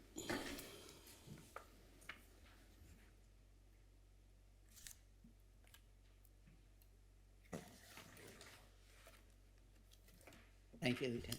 Thank you so much. Wow, this is hot off the press. I didn't get that. We're missing, Or you, I don't. I'll give you mine. nobody else did? Something. Oh, maybe it came up. I think you may have gave him something he didn't. What's this? These are notes. I don't know, Those just pages that fell but you off. got that, okay. Oh, that was just some Does everybody have a copy? Yeah, mine. Everybody's got a copy. Everybody has a copy? Page what? 26 and 27 from I have 26 and 27. I have 26, 27. I only have 25. I do too. Okay, that's right here. Must be you. All right, the mayor's missing it too. 25 is all I got.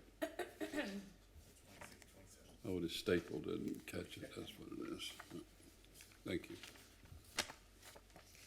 Good evening, Mayor, members of City Council. My name is Kim Rosanka. I'm with the law firm Cantwell and Goldman in Cocoa Village, here representing Wave Developments LLC. I understood that I was the applicant for a development agreement or representing, so I assumed this was a full hearing on the development agreement and approval or disapproval. If that's not the case, this presentation is not appropriate. And obviously, I can't do this in 3 minutes because I expected I was the applicant. So I don't know how to proceed from this point. I don't know if this is I really don't. So I'm looking for direction because I have 27 pages and 4 pages of notes. As an applicant, I'm used to getting 10 to 15 minutes. So I don't know how you wish me to proceed. I can give the presentation, but I'm going to need more time.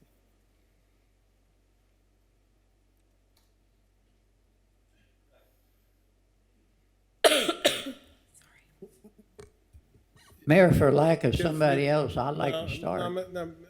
Mr. Councilman, let me kind of just lay the table. Anyone else can certainly chime in at this point, is my understanding. I mean, you've requested an opportunity to discuss the status of this application. I know you've requested a hearing regarding this matter. As you know, this has a long history.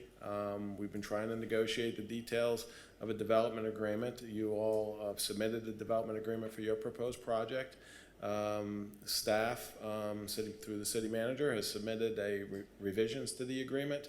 At that point, negotiations stopped, and you requested that your development agreement be presented to the council for approval with some slight modifications. You know, there's several emails and there's also some letters out there. There are some pending issues that we all need to discuss.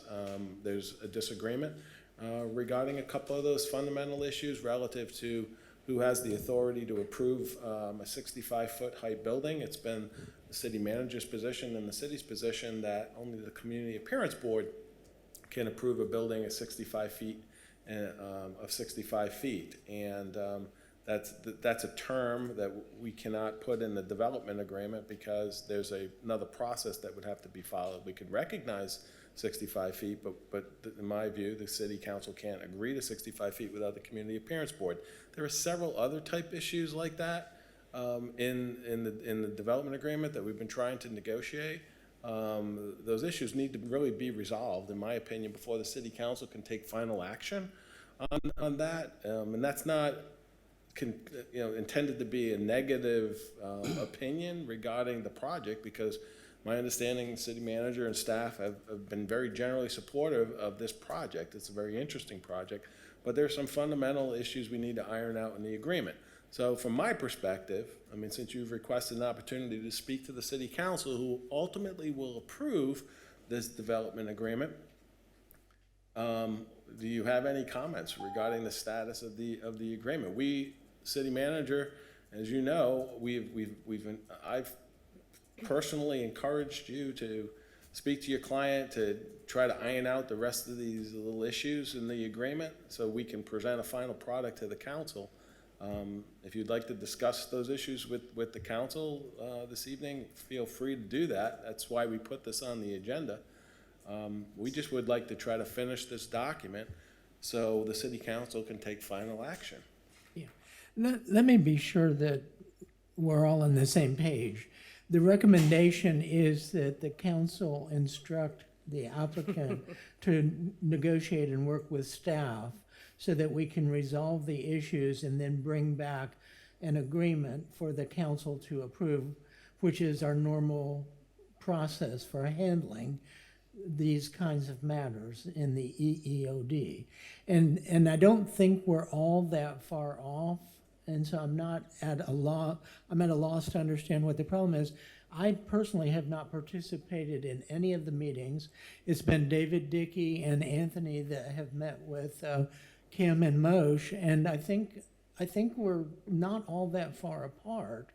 And I think we do have the concerns about the height. We do need to work on some of the timing issues and make sure we're all on the same page there. I think we need to also be sure we're on the same page with a number of miscellaneous issues we need to tweak, I think, and be sure we deal with the definition. But as far as staff being interested in the project, yes. Would I like to see the project in Cape Canaveral? Yes. What we would like to do is follow the normal customary process to obtain its approval. and that is negotiated development agreement. City council review and approve or deny the recommended development agreement. And then from there, it goes before the Community Appearance Board to deal with the height issues and any other matters that need to be dealt with as part of this project. While we appreciate Mr. Garganese and Mr. Green's statements, we have been trying to negotiate since April of 2018. We tried to negotiate in 2015 and 16, and we've been misled, and we've been asked to do things other developers have not been asked to do. My understanding is the development agreement is to be negotiated with City Council. I wanted to come to City Council to discuss with you. We're agreeable to some of their changes, but their changes were so massive and so different than what they've done in the past. My client doesn't trust the city staff at this point. They wanted to come to City Council to negotiate with you. We recognize the Community Appearance Board has to approve the 65 feet. We're willing to put that in the agreement. We disagree with some of the positions that have been put forward. We disagree with many of the bullet points. We believe you've been misled as well. And that's why I asked to come to you for approval or denial so we can move forward or not move forward. There has been a history of dragging feet or making statements that just weren't true.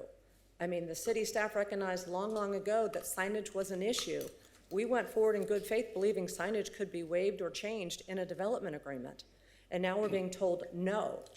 We're being told that there has to be definitions, where in prior development agreements there were no definitions. I mean, you created a brand new category of use, a consumer transit and transportation center, in a development agreement in 2012 with no definition of what that is.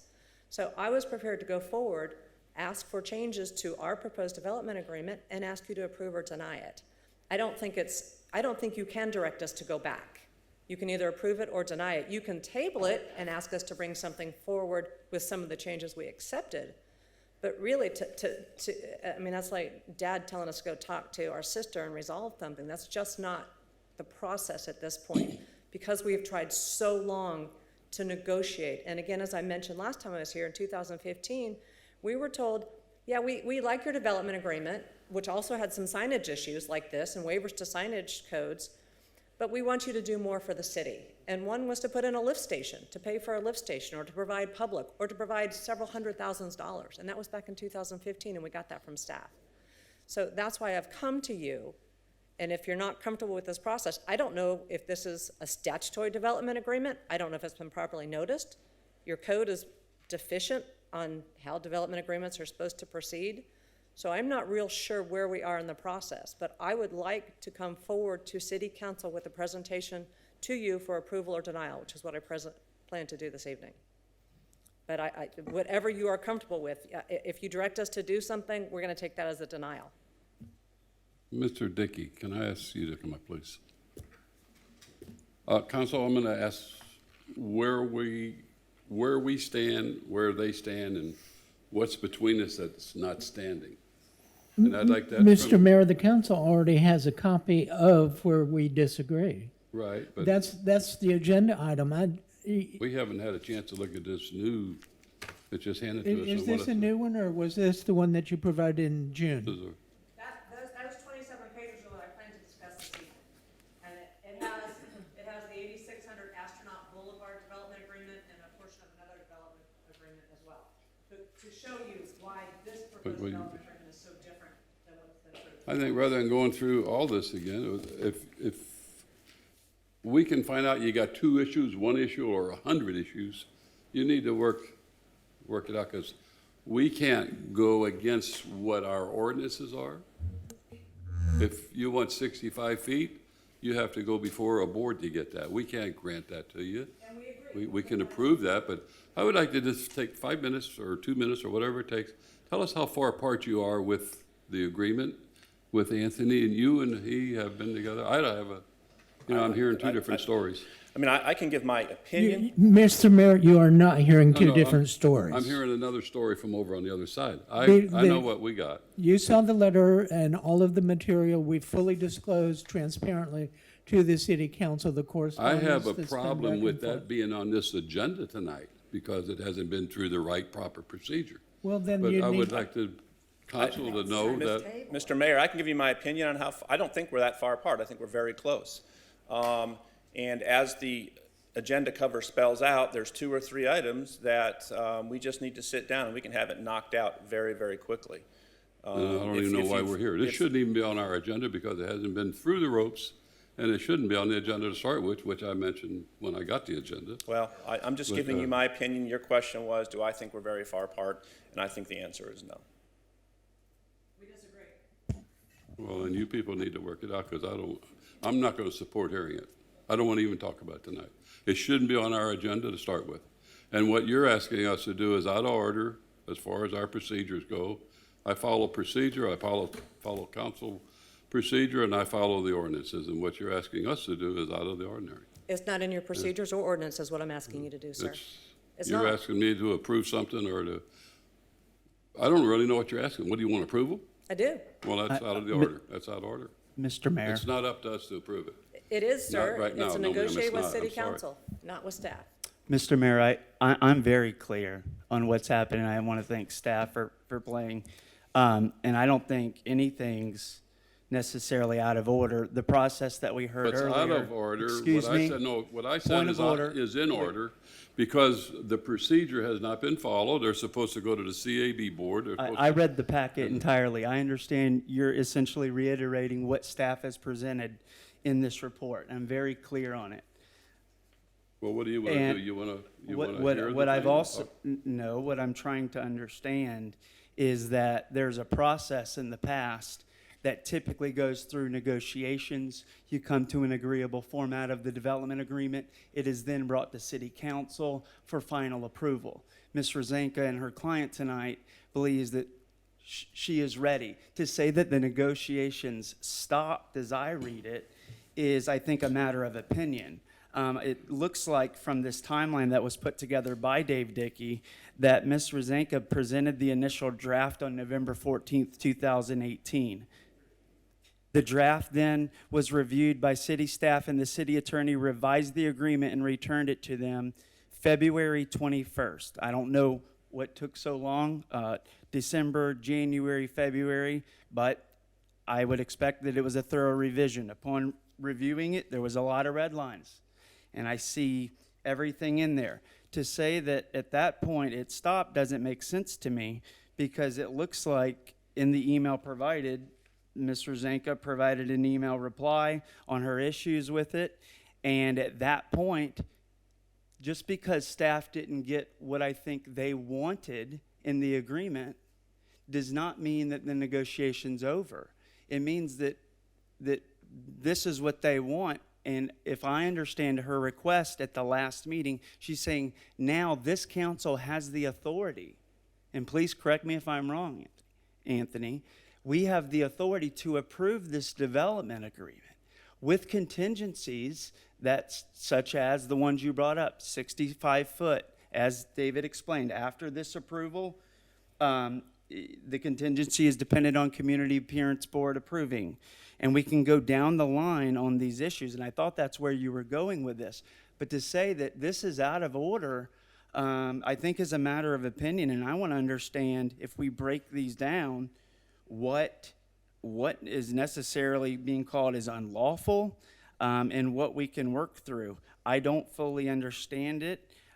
When I look at the other side, as you pointed out, Mr. Mayor, and I feel like this is a discussion item as it's presented, but to say that it has to go back to staff, I don't think that's factually true. And I don't know what ordinance you're referring to that requires them to go back to staff. We have the authority as this council, as Anthony continues to say, final action, but correct me if I'm wrong, we could negotiate this agreement as well. The city council ultimately has to approve the agreement. And we can negotiate And you can, it. well, I mean, 'cause typically certainly. I mean, this is not a rubber stamp body, governing body. This council has a brain. This council can add things to the agreement. It could not agree to certain provisions of this agreement. The problem, in my opinion, is when we sent the first our revised draft back to them, they made a couple little tweaks to their agreement, and then they demanded that their version of the agreement be presented to the city council for final approval. There are several provisions in their agreement, in my opinion, are ultra vires, meaning they're beyond the city council's authority to negotiate. One, they want 65 feet in height for the buildings as a matter of a contract, not as a matter of quasi-judicial proceeding going before the Community Appearance Board. That's number one. Number two, they want an additional monument sign that exceeds the maximum number of monument signs that's permissible on A1A. But their agreement would give them the right to have another one. So just those two provisions, for example, right, are, I think, outside the bounds of the city council, just to agree as a matter of contract. However, we put in the agreement, at least the process that they would have to follow to get it. It's not that anybody is disagreeing or giving any negative comments regarding 65-foot height building. We're just saying that it has to go through another process. And that's what the terms and conditions of this agreement should reflect. The agreement shouldn't reflect 65 feet is approved. Then you take the Community Appearance Board completely out of the process. You can change the code. Council can always change the code, do away with the Community Appearance Board's authority regarding that issue. It's not that complicated. I know they claim that we've stricken, we tried to explain to them, we struck a lot of provisions, but we ended up restating. They repetitively put the same language in 3 separate sections of this agreement. We took that and we've streamlined it and put that in one standalone section, but we made revisions to address some of the legal concerns I just expressed. So that's not like a wholesale strike of their agreement. Relative to the use, let's be clear. They are requesting a use that's not currently defined or authorized in the city code. Now, they may have a different opinion about that, but show me where vacation apartment rentals are permitted in the C1 zoning district, new vacation rental apartments. Dwelling units currently are not permitted in the C1 zoning district. Mixed use is permitted. So there has to be a definition of this heretofore unknown use that has never been approved by the city council. They have a different business model. It's a very interesting business model and a very interesting project, but it needs to be defined in the agreement. So to come here and tell the council, oh, we've never had definitions in the development agreement, it's warranted in this particular situation. So this council can approve whatever you all want. I'm advising you the agreement that they have provided is ultra vires. You approve it at your own risk. So now, with respect to your question, certainly the council has the right to negotiate. I would like them to define what revisions specifically that we provided them they disagree with. What exactly is it that you disagree with? And let's address the issues. There may have been a couple of months between when they submitted their development agreement and when we provided the revisions, but my guess is, based on the record, we waited far longer for them to present the initial development agreement than it took for us to send the revisions. So that's just not an issue. We need to sit down, finalize this agreement. It's that simple. And if the developer will work with staff, we would shoot for having a proposed agreement to the city council at the next council meeting, which let me define as the 3rd Tuesday in September. And I think that's pretty darn timely. If I may, Mayor, I do want to say we did respond to the changes on March 1st. There's an email in your packet, and you've seen it before. I was prepared to go through the development agreement. As I've said, we understand that now that the CAB has to approve the 65 feet, we're willing to make that change.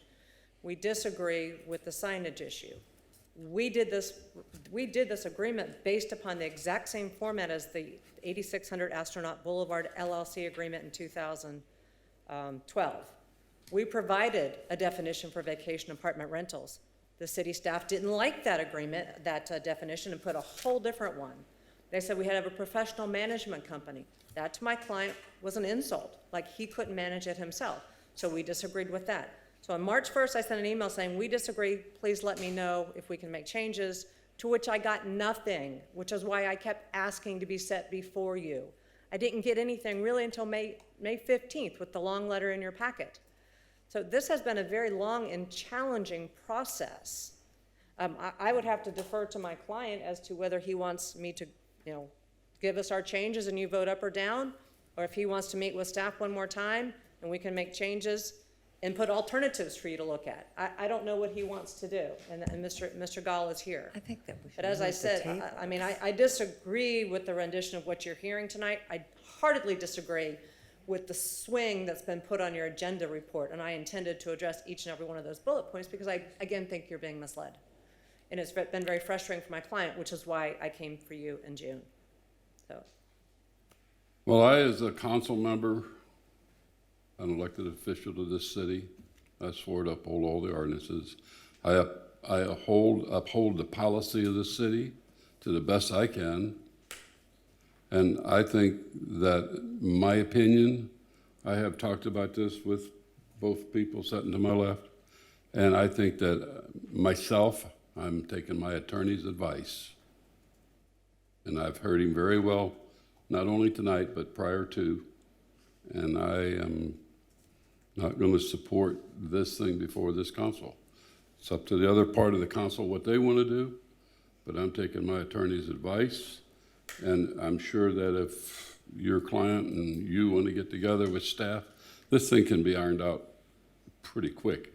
You might not agree on everything, but somebody's going to have to give and somebody's going to have to take. So it's up to staff, and my vote is going to be, I don't want to hear it. I'd like to table it. I'm going to put it back to the council and let them do what they want, but I think that we need to follow policy, and more than policy, follow my attorney's advice, like your client would do you. So that's I'd like to make a that's where I motion. stand. I would like to offer a suggestion. Then, I'd pardon? like to make a motion that we table it at this time. Well, tabling it just puts it off the table, and they can go back to if they so desire. Excuse me about that. Well, Mr. Mayor, I'll make a commitment here. I'll meet with them tomorrow. Even though Moshe has lost confidence in me, I've not lost confidence in them, and I'd be happy to meet with them tomorrow morning. We'll hammer it out. I appreciate that, David, but I'm sorry, I lost my confidence in staff, especially Well, and David Green, the city manager. Let me speak, please. You're asking for. Can I finish? You're asking for a few things. I'm sorry to interrupt, but you're asking for a few things that aren't that are against the ordinance. Okay. They are presented that way, but that's not true and correct. I Well, would love to I continue think to the negotiate other with city signage- council. I would love to continue Well, to you- negotiate with city council. That's well within my I'm right not gonna to do negotiate it. so. I'm looking for somebody. I couldn't hear him, Mr. Mayor, because you were talking over him the whole time. Could you repeat that again, please? I said I'm more than willing to negotiate the developers agreement with city council and not with city staff, especially not David Green, as I do not have any confidence in his ability to, Moshe, do you have confidence in me? in you, I do. Well, how about if you and I sit But down tomorrow? Ultimately, your boss is David Green. That That's is the true. problem. Ultimately, he's the one that pulls all the strings. I have confidence in city council. You all were elected members, and I believe that you guys will do everything that's in the best interest of the city. All I'm requesting is to negotiate directly with you and not with David Green. And I think you would feel the same way if you would read that packet and really take it seriously. I'll be glad not to participate in the negotiations. Is this packet a new packet that you gave us tonight? It's different from what we had. I really need some time to be able to read this because we've had one meeting here at 4 o'clock. I have to be able to read this and consider it. I think personally, guys and gals, what needs to be done is they need to get together. We have no authority to go out of the ordinance, and one of the ordinances is a 60-foot, well, you can make your motions, Morrison, but a 65-foot we cannot approve, in my opinion, without the CAB board, period. Sure, that is And then there's other things that are in there that between the two parties, they could probably iron it out and bring us something real nice and clean, like Mr. Green says, next council meeting.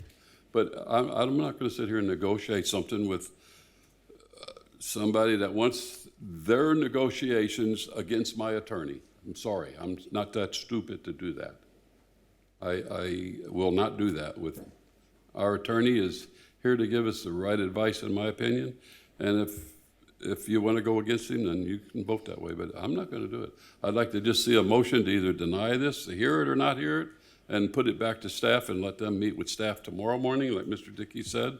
And if Moshe doesn't agree to meet with, and David Green's out of the picture, meet with Moshe, and let's get it ironed out. It's easy. But it's for us to sit here and do it, that's not our privy to do that. Mayor, my green light's on. May I speak? Yes, sir. Okay, Randall speaking. I guess the frustration of us, I've been part of this arrangement since 2015. When this first came out with Section 1 about the beach wave and about that, that's 4 years. And it went on, and I guess I'm as frustrated as anybody is. I spent 4 days, not a lot, I'm no attorney, but I read and compared and cut and pasted and put them in order of what I thought they happened, clear back to 2015 when you built the beachway.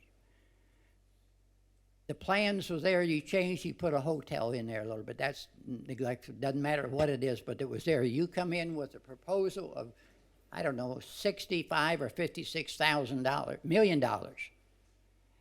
Any city would die to get that, any small city of our size. So sure, we were enthused.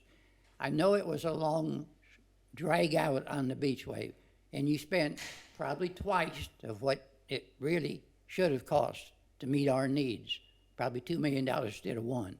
And I don't know that and don't need to know. But I guess I'm frustrated if, and I believe our attorney, certainly, but I do know that, as the mayor said, we're probably going to follow our procedure. Now, whether we didn't properly explain it to you that it has to go to the Community Appearance Board to get to 65 feet, then shame on us. But that's about where we're at. If you haven't been there, I'd say that's probably a must, if I read it right. We were told to come here first, and we accept that it has to go to Community Appearance Board, and we're willing to put that stipulation into our agreement. Okay. So that's a done deal. I've said that four Okay, times now. So I think, and I'm not very smart, but I think that some of us could say, what is the sticking points that you got, and where are we on this? And I would trust that man there by himself in a room with you to make the deal. If you've got faith in him, don't tell me now, I don't need to know. But I really believe we want this thing to close and to get on its way, or you're going to take your money and go someplace else. I'm not very smart, but I can see that happening. And you said that you were told to come here first. Who told you to come here first? Staff? I have emails. It's in the packet. I'm here for. What first for page what? We should were I? told to get it. What page? I we just were- want to look at it. We were told to come to the development, to get a DA approved first before we go to the CAB. No. We actually pulled it. We do not do development agreements. At least No, we that's- have not that's correct. already. I don't even know why you're here. Because I was put on the agenda, sir. It's not policy for you to be here. There is no I'm policy, not done sir. talking yet. I'm sorry, I'd sir. like to complete my Can I- idea. I mean, I don't know if we're gonna get anything, we're not We're gonna not gonna accomplish get anything anything done with doing us, 'cause this. I'm not, My offer's still there, Kim and Moshe. It's, I would suggest, Like I stated, I would love to negotiate with city council. what is it? That's my right, by the way.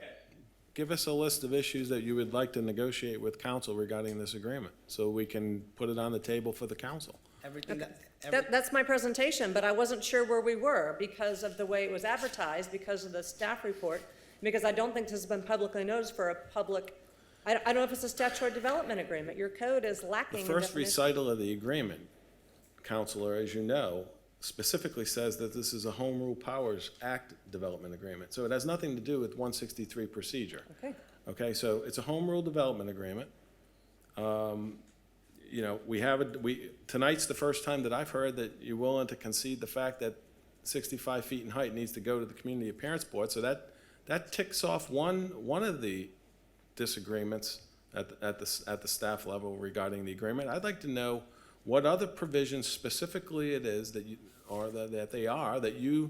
would like to negotiate with the city council that you don't think we can't just resolve, so the council has a complete package to consider for approval. Okay, so this is publicly noticed for approval? I mean, No, it's to discuss the status of the agreement.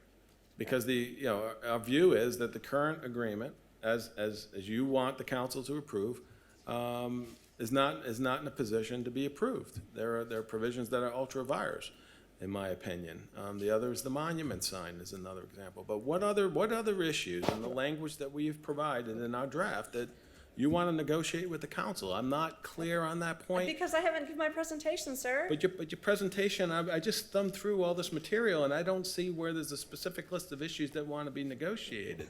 Well- I mean, I would suggest that we sit down one more time, and I know I'm a broken record on this Well- point. We sit down one more time, try to iron out what we can. Why don't we create, if there's any outstanding issues that you believe after that meeting that need to be negotiated with council, then we bring an agreement that hopefully, either is 100% complete or, 95% complete with a list of negotiable issues that the city council can read ahead of time and negotiate with you. Well, Anthony, I sure appreciate that. I wish you'd have said that a year ago. What do you mean? It never got that far, I guess. We never got to, after we submitted our draft, we never got to another meeting. We got into demands. Well, the demands don't work, but I guess I would feel content if we got some type of commitment from both sides that within the next week you're going to meet and discuss the items that are outstanding and come up with the ones that you cannot agree on. So will I. Well, that's all. This frustration, it's been a long time since 2015, and I may not be here for another 4 years. And I'd like to see that development go. So don't make no promises to us, Mush, but if you two can come to an agreement, I'm sorry, if both sides can come to an agreement to meet without any outside influence and say, I'm not even sure we agree on what a protocol is. Can I understand who I will be meeting with, please? I what? With David Dickey? Whoever you feel comfortable negotiating, but it's going to be very difficult to negotiate with five We need people our that attorney have no there, authority. and We need our attorney there for one, for sure, not just whoever you feel. Let's get this right, Rocky. You need your attorney there to start with, and then he can meet whoever he wants to meet with after that. Pure call. 'Cause you don't meet without the attorney. I'm sorry. No. Well, and Mr. Garganese is very busy. We had trouble setting meetings with him. That was part of, if you read through the emails, that was part of the problem. So I don't know that we can get a meeting set within the next week. And maybe by phone, I don't know. Well, that would be my suggestion. I'd like to see this thing closed. We all really would. It'd be a nice project, but let's do it right. I I don't want the guy across the street saying, hey, you let him. That's what happens when you let things go by. Mayor Hope, that's exactly what I'm trying to do. I'm trying to do it right. Well, I will- but you're No, trying to do it with us and you Like I said, you're can't. being misled, and you're not letting my attorney make her presentation. You are being misled on what we're requesting and the chain of events. You're jumping I read the emails. jumping to I've been conclusions, reading and the you're emails. not allowing us to make our presentation. However, I will be willing to meet with David Dickey and the city attorney if they're able to meet with me in the next week, and that I have assurances that David Green will not meddle with my development agreement behind the scenes. The way the council works, we have a city manager, we hire a city manager, set the policies, and he carries them out. So the policies are really come from this board. He is a day-to-day person that carries out our wishes, and we give him the money to do so. So the policies is something we have made. So, over many years. so would I be meeting with only David Dickey and Anthony Garganese? Or will David Green be? Mr. Green behind the acknowledged scenes? that he would not be there already. Oh, okay, He already acknowledged that to you. okay. About 3 times. I'm available Wednesday, Thursday, and Friday this week. I will make any day work, I'll just let my attorney, respond. I'm available all day Friday. So whatever time is good for the two of you. And you're not. No, I will be available whenever you and Anthony are available. The city will be there at your call when you set the time. We will make appointment to meet your needs, because this has got to close. Okay, 10 I'm not o'clock hearing Friday? no more of this. That works? Friday. 10 o'clock Friday, we'll meet you here? Yep. And then Yep. this will be tabled for hearing in 3 weeks, 2 weeks? As soon as they get through the process, wherever it has to go, I'm not gonna say yes, wherever it has to go from, once you all reach that agreement, then there's timelines that we have to meet, and when they meet those, that's, Third would be on the Tuesday next agenda. Third Tuesday of September, right? That's the next regular council meeting? Can we get it all 16th? advertised and so forth? Whatever that date is, and, the intentions would be to try to complete this What about the CAB agreement in meeting? total. If we Should can't we get do to a that CAB point, meeting between? we put together a list of outstanding issues that you would like to negotiate with the council. That's fine. And we try to finalize it at the third meeting in, this third Tuesday of September. Anthony, I'm not hearing all that, excuse me. Well, we'll sit down, try to, iron out the agreement in total. And if we can't get to that point, we'll get as far as we can go. That's good. We'll identify any outstanding issues that need to be negotiated with the council. And we'll put it on the agenda for the September meeting on the 16th, 17th. All right? Well, I'd really like to do it sooner, but it may take that long. But I'd like to see the list when you get to that point of what, Hopefully, where we are we won't have a and when it list. stops.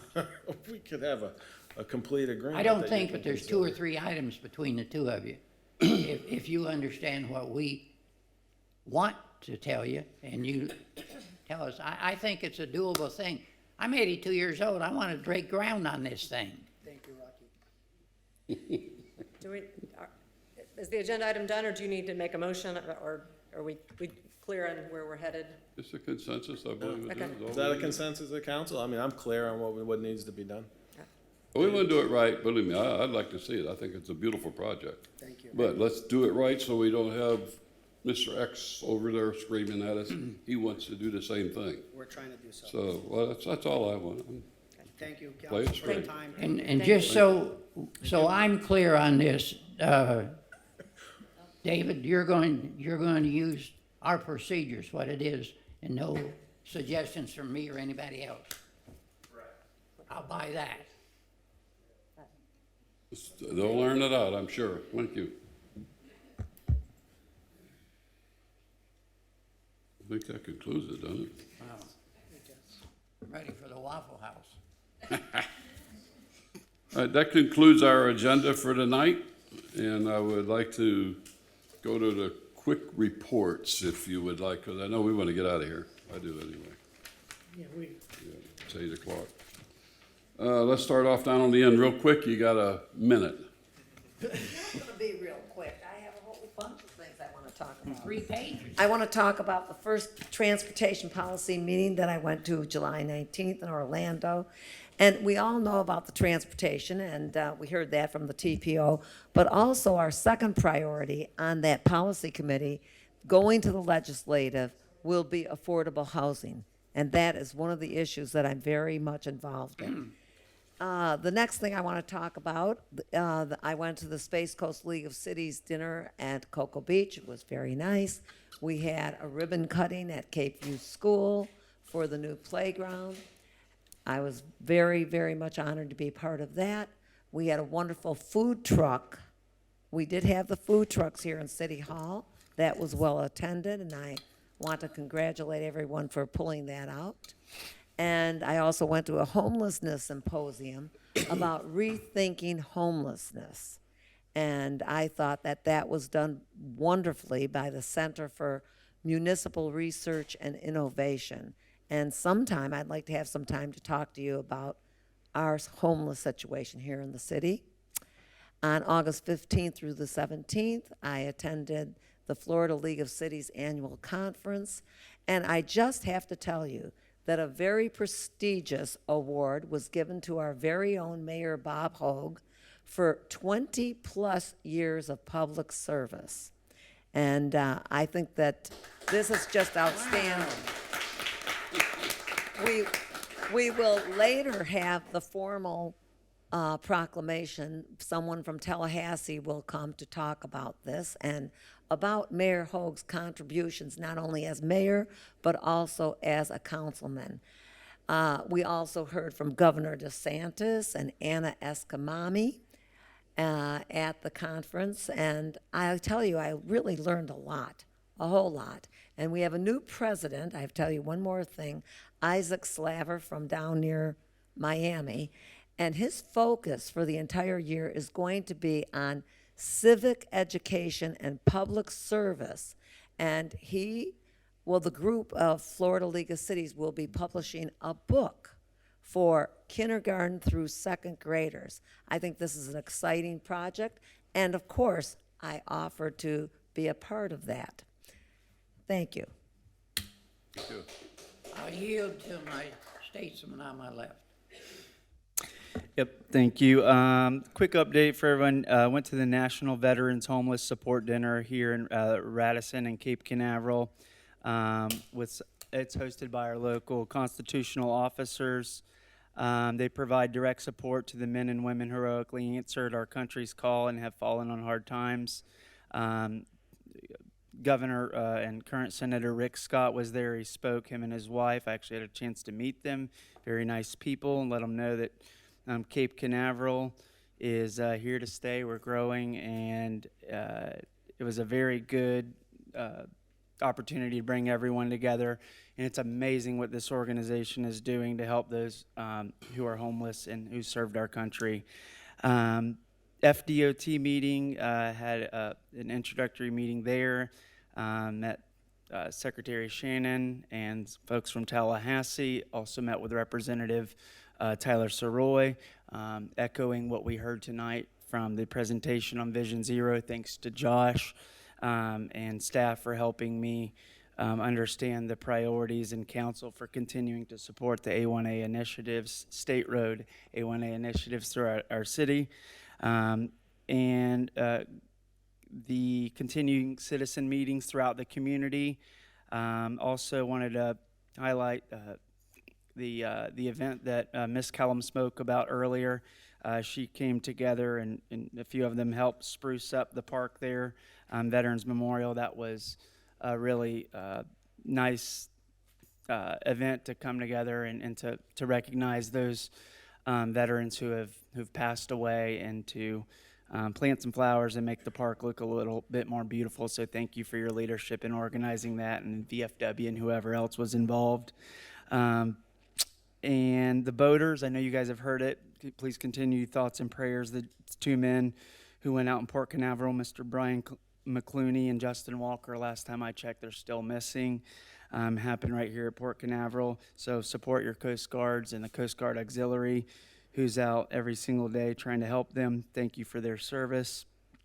And yep, we were all the ribbon cutting for Cape View Elementary. It was quite an accomplishment to get that playground. I'll let Mayor Pro Tem Brown talk a little bit more about that if he'd like, but those are my reports. Thank you.